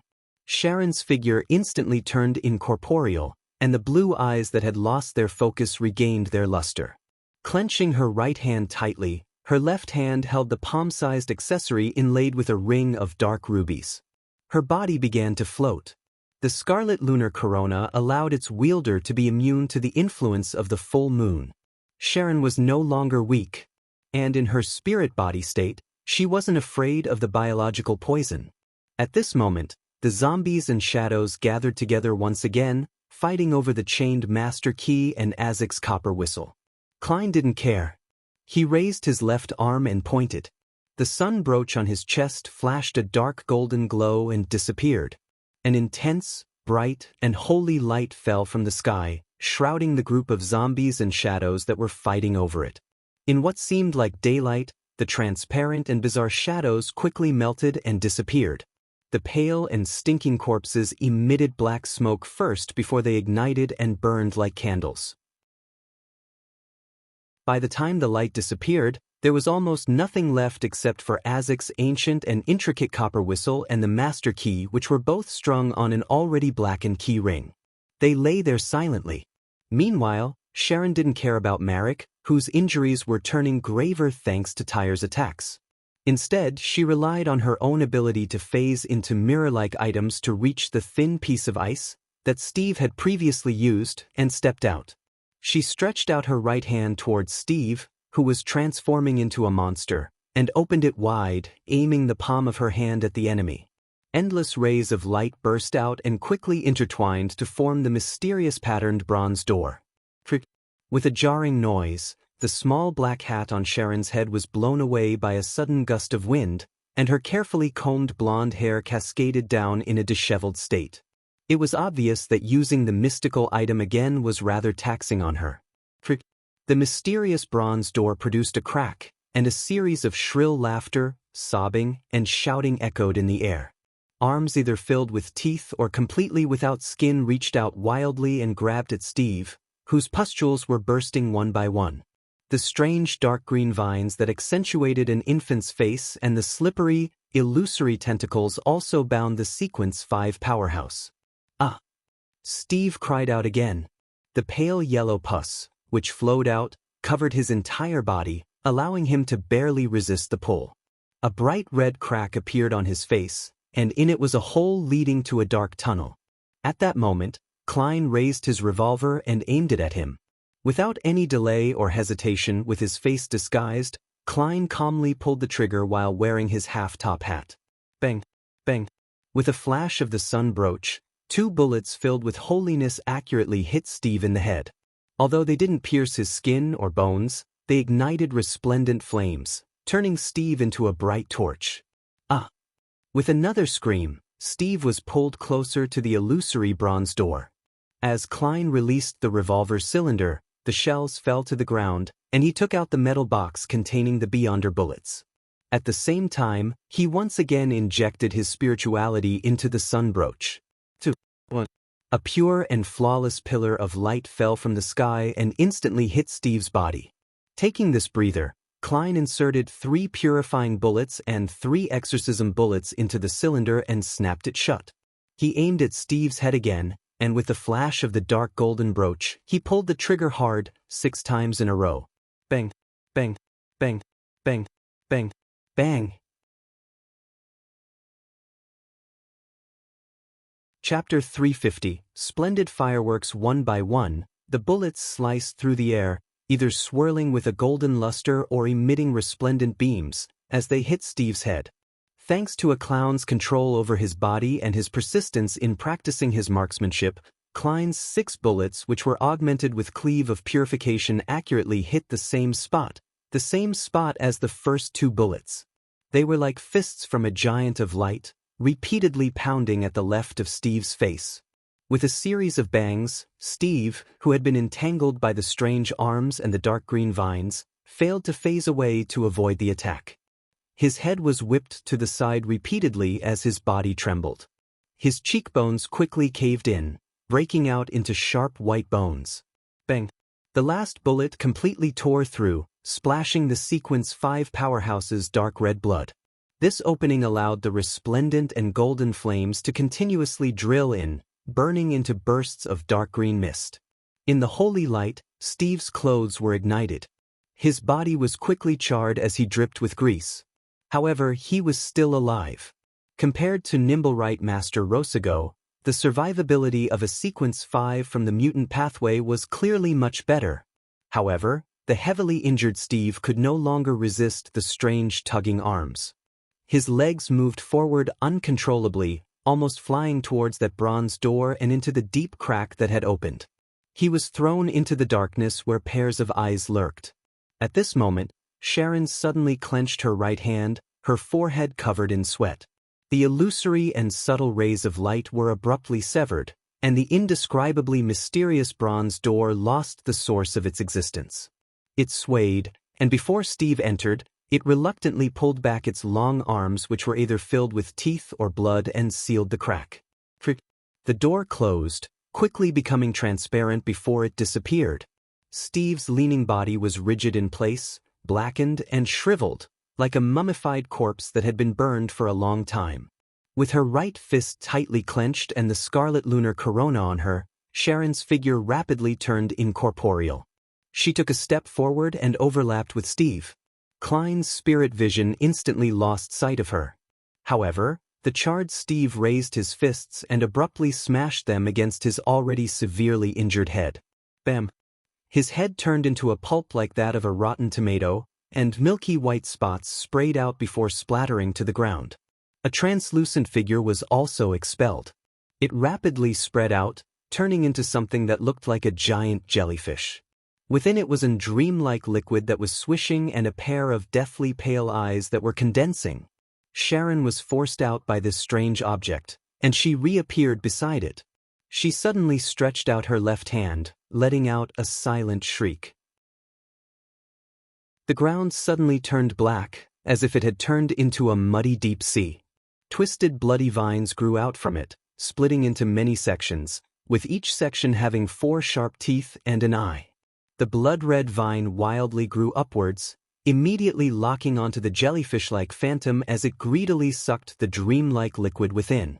The phantom quickly collapsed, and the blood-red vine once again retreated back into the muddy deep sea. But with this delay, the headless, charred Steve began running. He tore across the clearing and headed for the way out.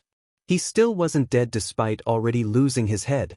Steve had only run a few steps when a sudden crisp sound cracked in the silence. Klein, in a black double-breasted frock coat with a matching half-top hat, turned to him and snapped his fingers. Boom! The dirt beneath Steve's feet was violently lifted, and scarlet flames soared. It spread upward, and when it reached its highest point, it spilled down like beautiful fireworks. Steve's body was torn to pieces from such fireworks. His charred hands, feet, guts, and blood splattered everywhere. One of his fingers rolled to Klein's feet, and the brown, translucent biological poison bottle fell in another direction. The mutilated body, which was the last traces of Steve's existence, squirmed a few times before finally becoming still. In the scene with the blooming fireworks, Klein felt his spirituality become more active, and the powers that still wasn't completely his had become more attuned to him. In response to this sensation, he passed the revolver to his left hand. He took off the silk half-top hat from his head with his black-gloved right hand, and he pressed it to his chest and bowed slightly at Sharon. Sharon's blue eyes looked over. She looked past Klein to the carnage of Werewolf Tyre and Merrick. Sharon's figure disappeared, and Tyre's eyes reflected her image. Tyre stood there stiffly, his black hair standing on end. He raised his arms with great difficulty and pressed them against his head. Gotcha! He twisted hard, and his eyes soon saw his spine which were underneath the cover of his torn clothes. Tyre twisted and pulled again, pulling his head out of his torso. Throughout the entire process, he didn't let out a single scream or a single word. He held his head, letting the blood constantly drip down. The corpse which had lost its head was still standing straight, without toppling. Sharon didn't immediately leave Tyre's body. She appeared to be attempting something. Very soon, bits of dark green light emerged from Tyre's head and body, quickly condensing onto one of his fangs as its core. It seems like Miss Sharon has a way of accelerating the separation of a Beyonder characteristic. The prerequisite to doing so requires her to possess the target, kill the person, and have complete control of the body. Enlightened, Klein bent down and picked up the shells that had fallen to the ground, stuffing them into the metal square box, one by one. He was afraid that the investigators, which would subsequently arrive, would find the artisan through the uniqueness of the shells and, hence, find the woman who had purchased the Briber and Barbarian formulas from him. Then, they would lock onto Eye of Wisdom's gathering, causing his safety to be threatened. As for the bullets, they had long been sacrificed to the corresponding deities in the holy light and flames, just like the materials and charms. Putting the revolver away, Klein was about to take a step forward when Sharon appeared beside the biological poison bottle with an exaggerated speed. She made it float up and land on her palm. Before Klein could think of anything else, the pale woman flicked her wrist and threw him a translucent brown bottle and a dark green fong. To save time, she's helping me pick up my spoils? Klein was startled. He instinctively pulled out a piece of paper and covered the two items. He didn't come into direct contact with them.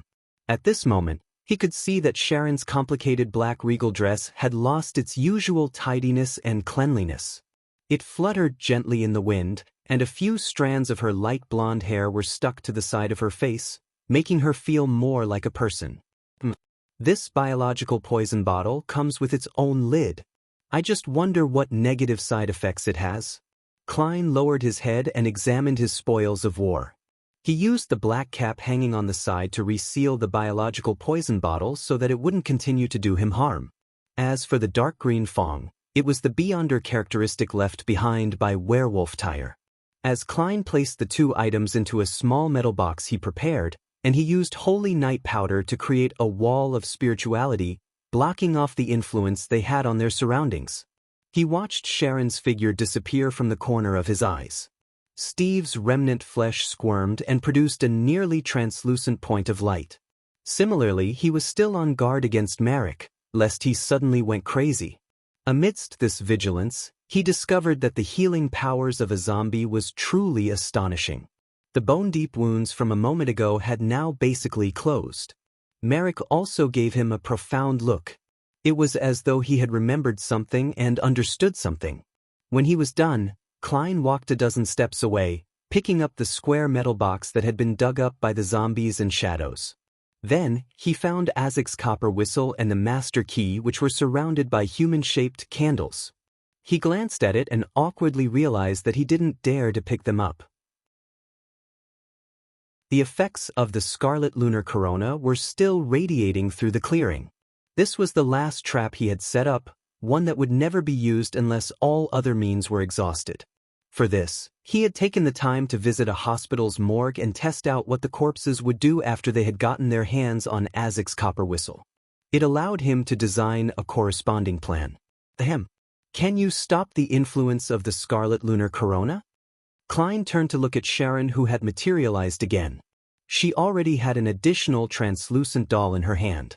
Without saying a word, Sharon placed the scarlet lunar corona to her chest with her other hand. The circle of rubies quickly dimmed, and the light from the full moon disappeared from the abandoned land. Only then did Klein lean over and grab the keyring with his fingertip, raising up Isaac's copper whistle and the master key. Then, he stored them in the square iron box with concave bullet marks and quickly created a seal. Meanwhile, Merrick circled around and dealt with the scene. Sharon pulled up her small black bonnet, and her figure disappeared before reappearing in front of Klein. "The Book of Secrets is in your room," Sharon said calmly. "That is to say, no matter what the end result is, as long as I can make it back alive, I will be able to get a portion of the reward. I wouldn't have gone through all this trouble for nothing." Klein smiled and bowed. "Thank you for your generosity. The official Beyonders will arrive anytime soon. We have to leave." Sharon nodded and asked, "Do you need any help?" "There's no need." Klein chuckled. "I still have lots of fireworks which I haven't released." As soon as he finished his sentence, he raised his hand and snapped his fingers. Boom, boom, boom. The remaining explosives exploded, one by one, sending flames up into the sky. They clustered around the largest and most eye-catching one in the center, producing a dreamy and beautiful scene. Sharon's gaze was instinctively attracted to it for a second, and when she looked back, Klein was no longer there. There was only a spark that gradually dissipated. Away from the clearing, he took a small detour northwest, preventing him from running into any official Beyonders on the way. One match after another was lit on the road, and the flames quickly soared up and then quickly disappeared. Klein's figure constantly emerged from within them as he leaped across the flames and departed the West Balham dock. Immediately following that, he took out a special bottle of extract and wiped it over his face. With a gentle wipe using a piece of paper, he removed all the paint. Klein shook his wrist and burned the paper to ashes. Then, he picked up the cane he had hidden nearby, straightened his clothes, and walked out into the street like an ordinary person. Not long after, Klein arrived at a cathedral.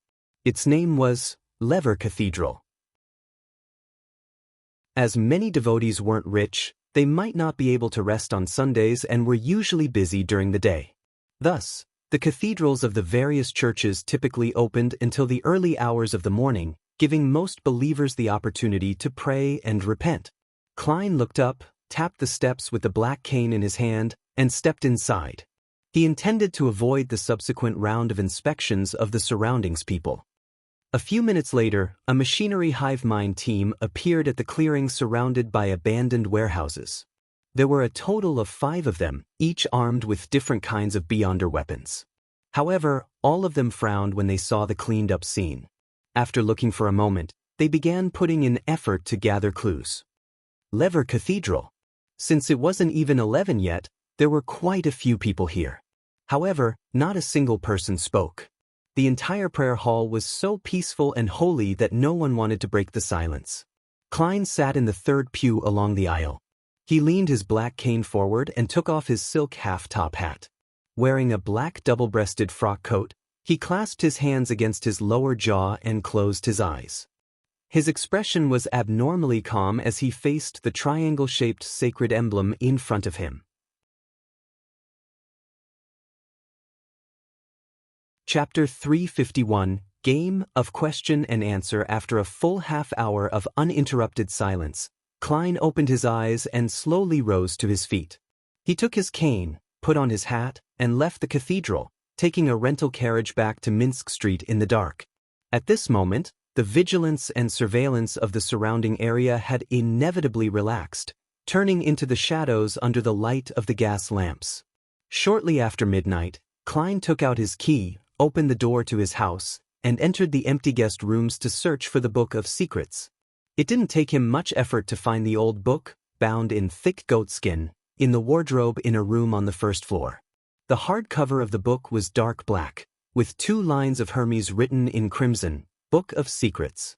Klein exhaled but was in no rush to read the book. Instead, he quickly constructed a wall of spirituality in the room, summoning and responding to himself via a ritual, and then he threw Azek's copper whistle, the master key, the all-black eye, the Beyonder bullets, the bottle of biological poison, the werewolf Beyonder characteristic, the Book of Secrets, and even all the vessels above the gray fog. He planned on waiting for the commotion to subside before deciding on which to take out and which to carry. After doing all this, he didn't even bother to study the werewolf Beyonder characteristic or the bottle of biological poison. He simply washed up and laid in bed. There were 2 reasons for doing so. Firstly, reading the book was too time-consuming. It was very easy to bring trouble to his body in the real world on this rather uncalm night. Secondly, Klein was aware of his current weakness, which was that the speed at which his spirituality was growing wasn't enough to satisfy his ever-increasing Beyonder powers and mystical items. After such an intense battle, his spirituality was already drained. His head was aching and he was drowsy. Yes, the one thing that places the greatest burden on my spirituality are the paper figurine substitutes, followed by the creation of Sun Holy Water with the sun brooch, but it wasn't used tonight. Next in the list is Holy Water Creation and Flaming Jump. Klein yawned and used cogitation to get rid of the state of extreme tiredness and tenseness that prevented him from falling asleep. In less than 10 seconds, he entered the land of dreams as various fragmented scenes appeared alternately before him. In the clearing surrounded by the abandoned warehouses, the machinery hive mind came and went before coming again. The person in charge of investigating this incident went from being a team captain to an expert at the rank of deacon.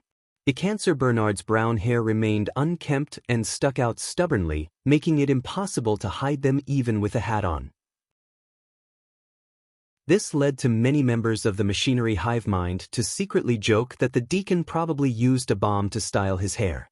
At this moment, Ecancer, with his cut jaw and facial features, was holding a silver mirror with ancient patterns on it.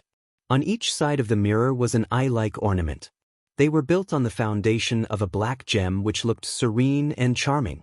Ecancer surveyed the area and said, although the rats in the sewers are experts at interfering with divination and mediumship and had already dealt with the scene effectively, this is a mysterious Beyonder world, and there is no way to guarantee a 100% success.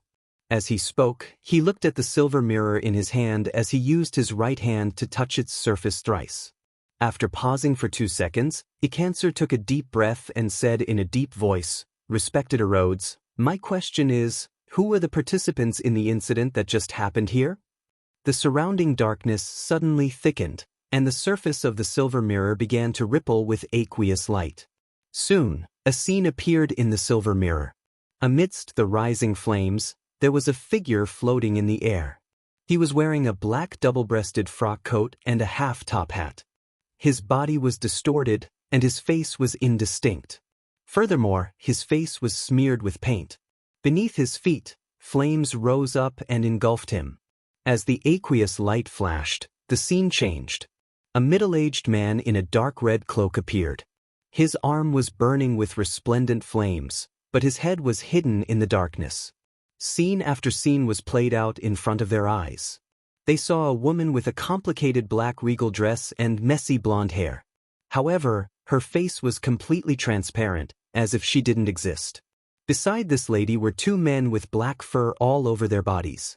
Only their backs could be seen as they were being pulled by strange arms. Finally, The changes came to an end as it fixed onto the blazing flames that soared into the sky. The fireworks bloomed in a splendid and resplendent fashion as they lit up the entire scene. In this dreamlike scene, the man in the black double-breasted frock coat appeared once again. Twisting and retracting, he faced forward, pressed his hat to his chest, and bowed slightly. Not only was his face extremely blurry after being interfered with, but it also presented a glisten of oil. Just as a cancer was about to ask his teammates for their opinions, several lines of text in ancient Fasak appeared on the surface of the mirror. Based on the principle of reciprocity, it's my turn to ask the question. If you answer wrong or lie, you will be punished. The word punishment was blood red, as if it were dripping with liquid. The expression on a cancer's face was twisted at first before it turned abnormally serious. Soon after, the mirror's aqueous light flashed and a new line of text appeared. What's your sexual orientation? A cancer was stunned as he felt the gazes of his surrounding team members all land on him. 6 in the morning. The sky was just beginning to brighten. The sleeping Klein awoke to the punctual church bells. According to his usual habits, he would just turn around and continue sleeping until it was almost 8 o'clock. But this time, he immediately sat up and looked around. Yeah, I didn't get raided on the pretext of checking my gas meter. He let out a sigh of relief, and without even bothering to clean himself, he got off the bed and took 4 steps counterclockwise to go above the gray fog. He wanted to study his spoils from last night. Sitting in the fool's seat, Klein started from the simplest. He picked up the dark green fong and observed it for a few seconds. Then, he conjured a pen and paper and wrote the divination sentence, its effects.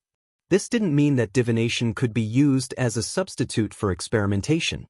With the fact that he held the item in his possession, and how he knew a lot about prisoner, lunatic, and werewolf from Sharon and Marek, he believed that it was enough for him to attempt to gain some revelations from it. After reciting the statement, he quickly entered the dreamland and witnessed one scene after another. A vicious wound appeared on Werewolf Tyre's stomach, and his intestines flowed out as they were dragged across the ground. However, he only washed it with water and stuffed the intestines back into his stomach. He pinched both sides of the wound, and in the end, the wound actually healed. Under the perfect red moon, he faced the sky and let out a long howl. Black fur grew out of his body, inch by inch, and the fangs in his mouth were distinct. He waved his claws and cracked the steel plate that wasn't considered thin. He ran wildly through the wilderness, increasing the gap between him and the group of pursuing gray wolves as he ran further and further away. He made the attendants, whose eyes were glazed but cold, charge at their enemies without fear of death. He also used a variety of weapons to kill people, including bombs, and he became stronger as he lost his reasoning while in his enraged state. Opening his eyes, Klein roughly understood the characteristics of a werewolf and grasped the hidden dangers of this beyonder characteristic. Werewolf Tyre had been under the full moon's illumination, allowing him to be unrestrained towards his desires. After his death, he left a relatively strong spiritual mark, so those beyonders, who would use this beyonder characteristic to concoct a potion to advance themselves to the next sequence, had to resist this kind of effect at an early stage. Otherwise, they would show signs of losing control. However, the negative effects had yet to reach the level of a sealed artifact, and the beyonder characteristic left behind by the werewolf could still be used as the main ingredient for a potion. That's good. Unfortunately, Zombie Jack's beyonder characteristic has been swallowed by that strange door. I wonder where it leads to and if there's a way to get it back. Klein put down the dark green fong, feeling both regret and sadness for his loss, before picking up the bottom of brown translucent biological poison. He repeated the same procedure and performed a dream divination, but this time he didn't have the confidence to gain a detailed revelation. Therefore, he changed the divination statement to its positive and negative effects. In the gray gloom of the dream world, Klein once again saw tragic scenes. Someone fell to the ground, scratching himself and ripping off his skin, flesh, and even bones. Another person held his head, his eyes losing focus while his auras weakened. One kept vomiting. Towards the end, The person who died was convulsing. Someone burst out laughing so hard that he couldn't even breathe. Some people stopped fighting and looked at each other. Then they hugged and kissed each other. When the scene reached the end, the translucent brown bottle was placed into a cup with water. The transparent liquid inside gradually turned amber in color and was drunk. The person holding onto the bottle of biological poison was weakened at first before coughing. Then he touched his forehead. He found himself scalding as his condition turned for the worse. The dream quickly ended. Klein tapped his finger on the edge of the long table as he attempted to interpret the revelation with great difficulty. According to Steve, the earlier revelations mean that after the biological poison's bottle lid is removed, it would keep emanating its poison. As for which poison the opponents gets inflicted by, it's completely random, and even the wielder is unable to control it. The poison inside is really quite abominable. The effective range of the poison cannot be deciphered via a revelation. Soaking it in water and drinking the amber liquid in advance would prevent one from getting poisoned? But how many minutes should the soaking take? Even if the person holding the biological poison bottle doesn't open the lid, their bodies would get worse as they slowly get infected, and the ailments become serious? What's the exact cutoff time? Klein rubbed his forehead, intending to do some experiments above the gray fog when he was free, but he didn't know if the biological poison bottle was effective in there. For example, in his current spirit body state, he wasn't afraid of being poisoned at all. I'll leave it at this. I'll study it in detail in the future. Klein turned his attention to the Book of Secrets, which was bound in goatskin. He then casually flipped to the first page. It was a title page with simple patterns on it but with nothing written on it. Flipping another page, Klein finally saw the opening line of the Book of Secrets. We worship the moon, not the Evernight goddess. Chapter 352. Breakfast. Another statement about only worshipping the moon and not the goddess? Klein couldn't help but have a look of contemplation. The last time he heard about such matters was when he was learning about the life school of thought. He never expected that the shaman king, who had lived his entire life in the southern continent, would also have a similar point of view. In the Pale Era, at the end of the fourth epoch, the Berserk Sea became a veritable reality. Thus, the northern and southern continent were cut off from each other, and the life school of thought was formed in the early fifth epoch. Obviously, it was impossible for the life school of thought to extend itself to the southern continent before Roselle sent his men to find a safe sea route. Shaman King Klarman was a historical figure who was active in an era more than 1,000 years before the northern continent's invasion. In other words, the two Beyonder factions, which were in different continents, had no way of communicating with each other and had chosen to worship the moon itself and ignore the Evernight goddess at almost the same period of time. Such a coincidence inadvertently made one consider why. Could it be that the birth of a new god had taken away a portion of the authority related to the moon? But, as a deity, he shouldn't be so obscure and unknown. In other words, although the goddess had snatched the authority of the moon, the followers of the primordial moon god had survived. They had been passed down from the fourth epoch or even the third epoch. Even after the separation of the northern continent and southern continent, they blossomed into two groups, one helmed by the shaman king, the other by the life school of thought. Klein made a rough guess, but he was troubled by the lack of clues to narrow the scope. He gave up thinking about it for the time being and quickly skimmed through the rest of the contents of the Book of Secrets. In the preamble, Shaman King Klarman said, very directly, that many of the rituals, deeds, astromancy, and summoning techniques in the book had originated from a primitive worship of the moon and described the corresponding honorific names in detail. The one and only red moon, the symbol of life and beauty, the mother of all spiritual forces. There's actually an honorable name. However, it lacks the more popular descriptions like those of the Evernight goddess or Mother Earth. If there really is such a hidden god, his followers would inevitably develop a simpler title to address him that's more suitable for praise than the worship of the primitive moon. Klein sensed something amiss as he began to analyze it with his own knowledge on mysticism. Besides, using the Lady of Crimson to hold a ritual would very obviously direct it at the goddess. but using an honorable name which is very similar but more detailed would circumvent the goddess, pointing it to the source of their power, the primitive moon. I wonder what arcane existence it is. Klein thought with wonder and alarm. Due to his lack of time, he skimmed through the details and found that, as Shaman King Klarman had said so himself, many of the deeds and rituals were directed at the moon. For Klein, it wasn't a cause for concern. He didn't plan on copying them wholesale and end up provoking the primitive moon which he had no idea about. What he wanted to learn was the overall structure, design, and details of the deeds and rituals. Only by mastering the underlying rules could he come up with his own secret deeds, rituals, astromancy, and summoning techniques that pointed to the king of yellow and black. Perhaps in the far future, I'll have my own mysticism system. Klein removed the spirit pendulum from his wrist and finally confirmed the authenticity of the Book of Secrets. After receiving a clear answer, he was in no hurry to use the werewolf's beyonder characteristic to divine a formula. After all, he wasn't able to sell it, and for the same reason he decided to delay the research of the biological poison bottle for a while. He quickly returned to the real world and drew the curtains. He saw the sun, which wasn't capable of illuminating the land. It was hidden behind the clouds and fog, looking somewhat pale. Achoo! Suddenly, Klein covered his nose and mouth and he sneezed. Only then did he realize that his head was aching and burning. He felt lightheaded and had seemingly caught a cold. I actually fell ill as a Sequence 7 Beyonder. Klein pulled out a piece of paper and sniffed. He carefully thought back for a moment and quickly understood the reason. The negative effects of the biological poison bottle would gradually weaken the possessor and result in an illness.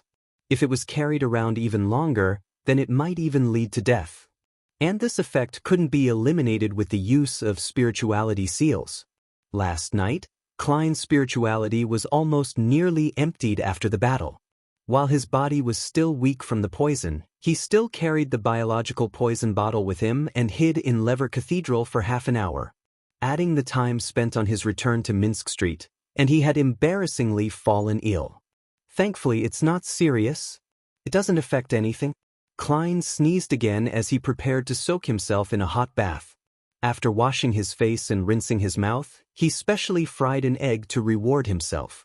The fragrance was truly tantalizing. A Shaman King's Book of Secrets and the biological poison bottle, a mystical item that's not worse than the sun brooch, as well as a Sequence 7 werewolf's beyonder characteristic.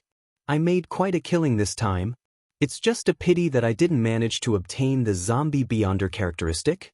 Klein sat by the side of the dining table.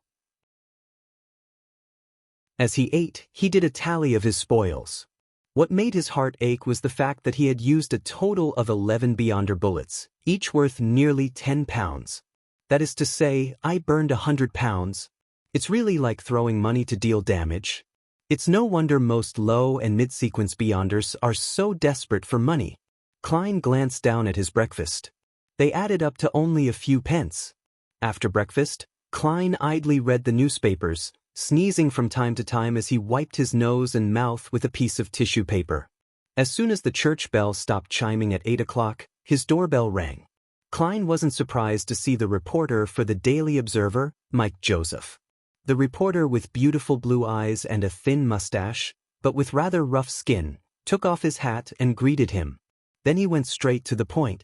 Detective Moriarty, do you have time to take the job? Although he had a cold, he still needed to take on jobs like usual to avoid suspicion from anyone during this period of time. Klein, who had just finished a job, smiled and said, I'm slightly ill, but that doesn't affect my fighting or shooting skills. Mike suddenly smiled and said, Thank you for your help. Let's set off now. Detective Moriarty, have you had breakfast? I'll treat you.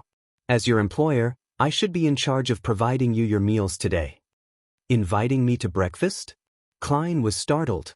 I just finished eating. But I suggest you go to East Borough to have breakfast there. That way, you can see a lot of things. I'll just need a cup of coffee when we're there. No problem. Mike pointed outside. The carriage I hired is waiting. Klein sized him up and said, Sir, you'd better change into something a little worse. Otherwise, there will be lots of work for me. Mike looked down at his tweed coat and said with some realization, "This is too eye-catching?" "It is in East Borough."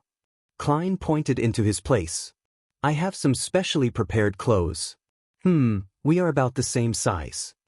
Mike couldn't help but exclaim, "You really are a professional." "Professional criminal?"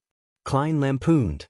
After changing into ordinary workers' clothes, the two boarded the carriage and headed for the outskirts of East Borough. Achoo!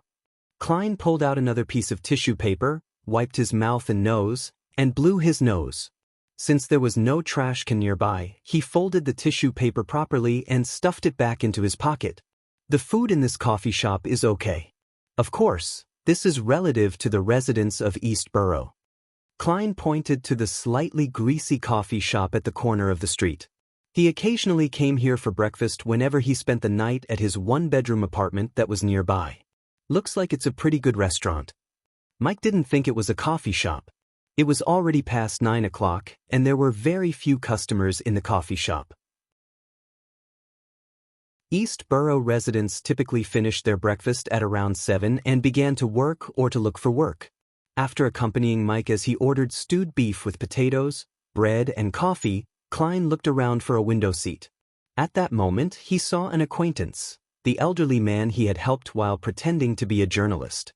"He was the one who brought me here in the first place. Why is he only having breakfast now?" As Klein thought, he turned to Mike and said, "You have an interviewee." As he spoke, he carried his coffee cup to the tramp. The man was wearing the same thick jacket as before. His grizzled hair was oily, and his beard was obvious. However, he no longer looked tired, and his face was no longer as appallingly pale as before. "Good morning, we meet again." Klein sat down across him and greeted him, noticing that his breakfast was black bread with a large cup of cheap tea that was worth a penny. The elderly man raised his head, took a close look, and said in pleasant surprise, "Mr. Reporter, it's you?" Klein laughed dryly, pointed at Mike and said, "This is my colleague. He wants to do a deeper investigation on my previous interview." Being an experienced and knowledgeable reporter, Mike didn't say anything further when he heard that. All he did was nod with a smile and greeted the elderly man. As for the matter of Detective Moriarty pretending to be a reporter, it wasn't like he had only found out about it today. He was the one who had lent him his fake reporter's identification. "So you really are a reporter?" The elderly man blurted out in astonishment. "But that doesn't stop you from being a kind-hearted person." Klein smiled and asked, "How have you been recently?" The elderly man drank a mouthful of tea and said, "Thanks to your help, I finally had a good night's sleep and ate my fill, so I wasn't that weak. My original plan was to go back to my original job, making shoes, but they didn't want me. They said my hands shook." He lowered his head and chuckled, skipping that episode. "Later, I went down to the docks and found some work. It was tiring, but at least I made money. I've already rented a spot in someone's house for only 6.5 pence a week. Of course, I can only sleep there at night. Well, that's how working at the dock is like. I went early today and ate nothing. I raised my hand and shouted my name and the supervisor's name, but I wasn't chosen, so I had to come back here. Fortunately, there's still a chance in the afternoon. Those people in the morning might be busy till late and won't be fighting against us for those jobs." Klein listened quietly, occasionally taking a sip of the bad coffee. As for Mike, he took out a pen and paper and quickly made notes. "You're tuning in to the Passion Pages YouTube channel. We're so grateful for your support, and don't forget to subscribe to join us on this incredible journey through captivating stories. Your generosity through donations truly makes a world of difference, as it's the primary source of revenue that allows me to expand and enhance this channel for you. Thank you from the bottom of my heart for being a part of this adventure."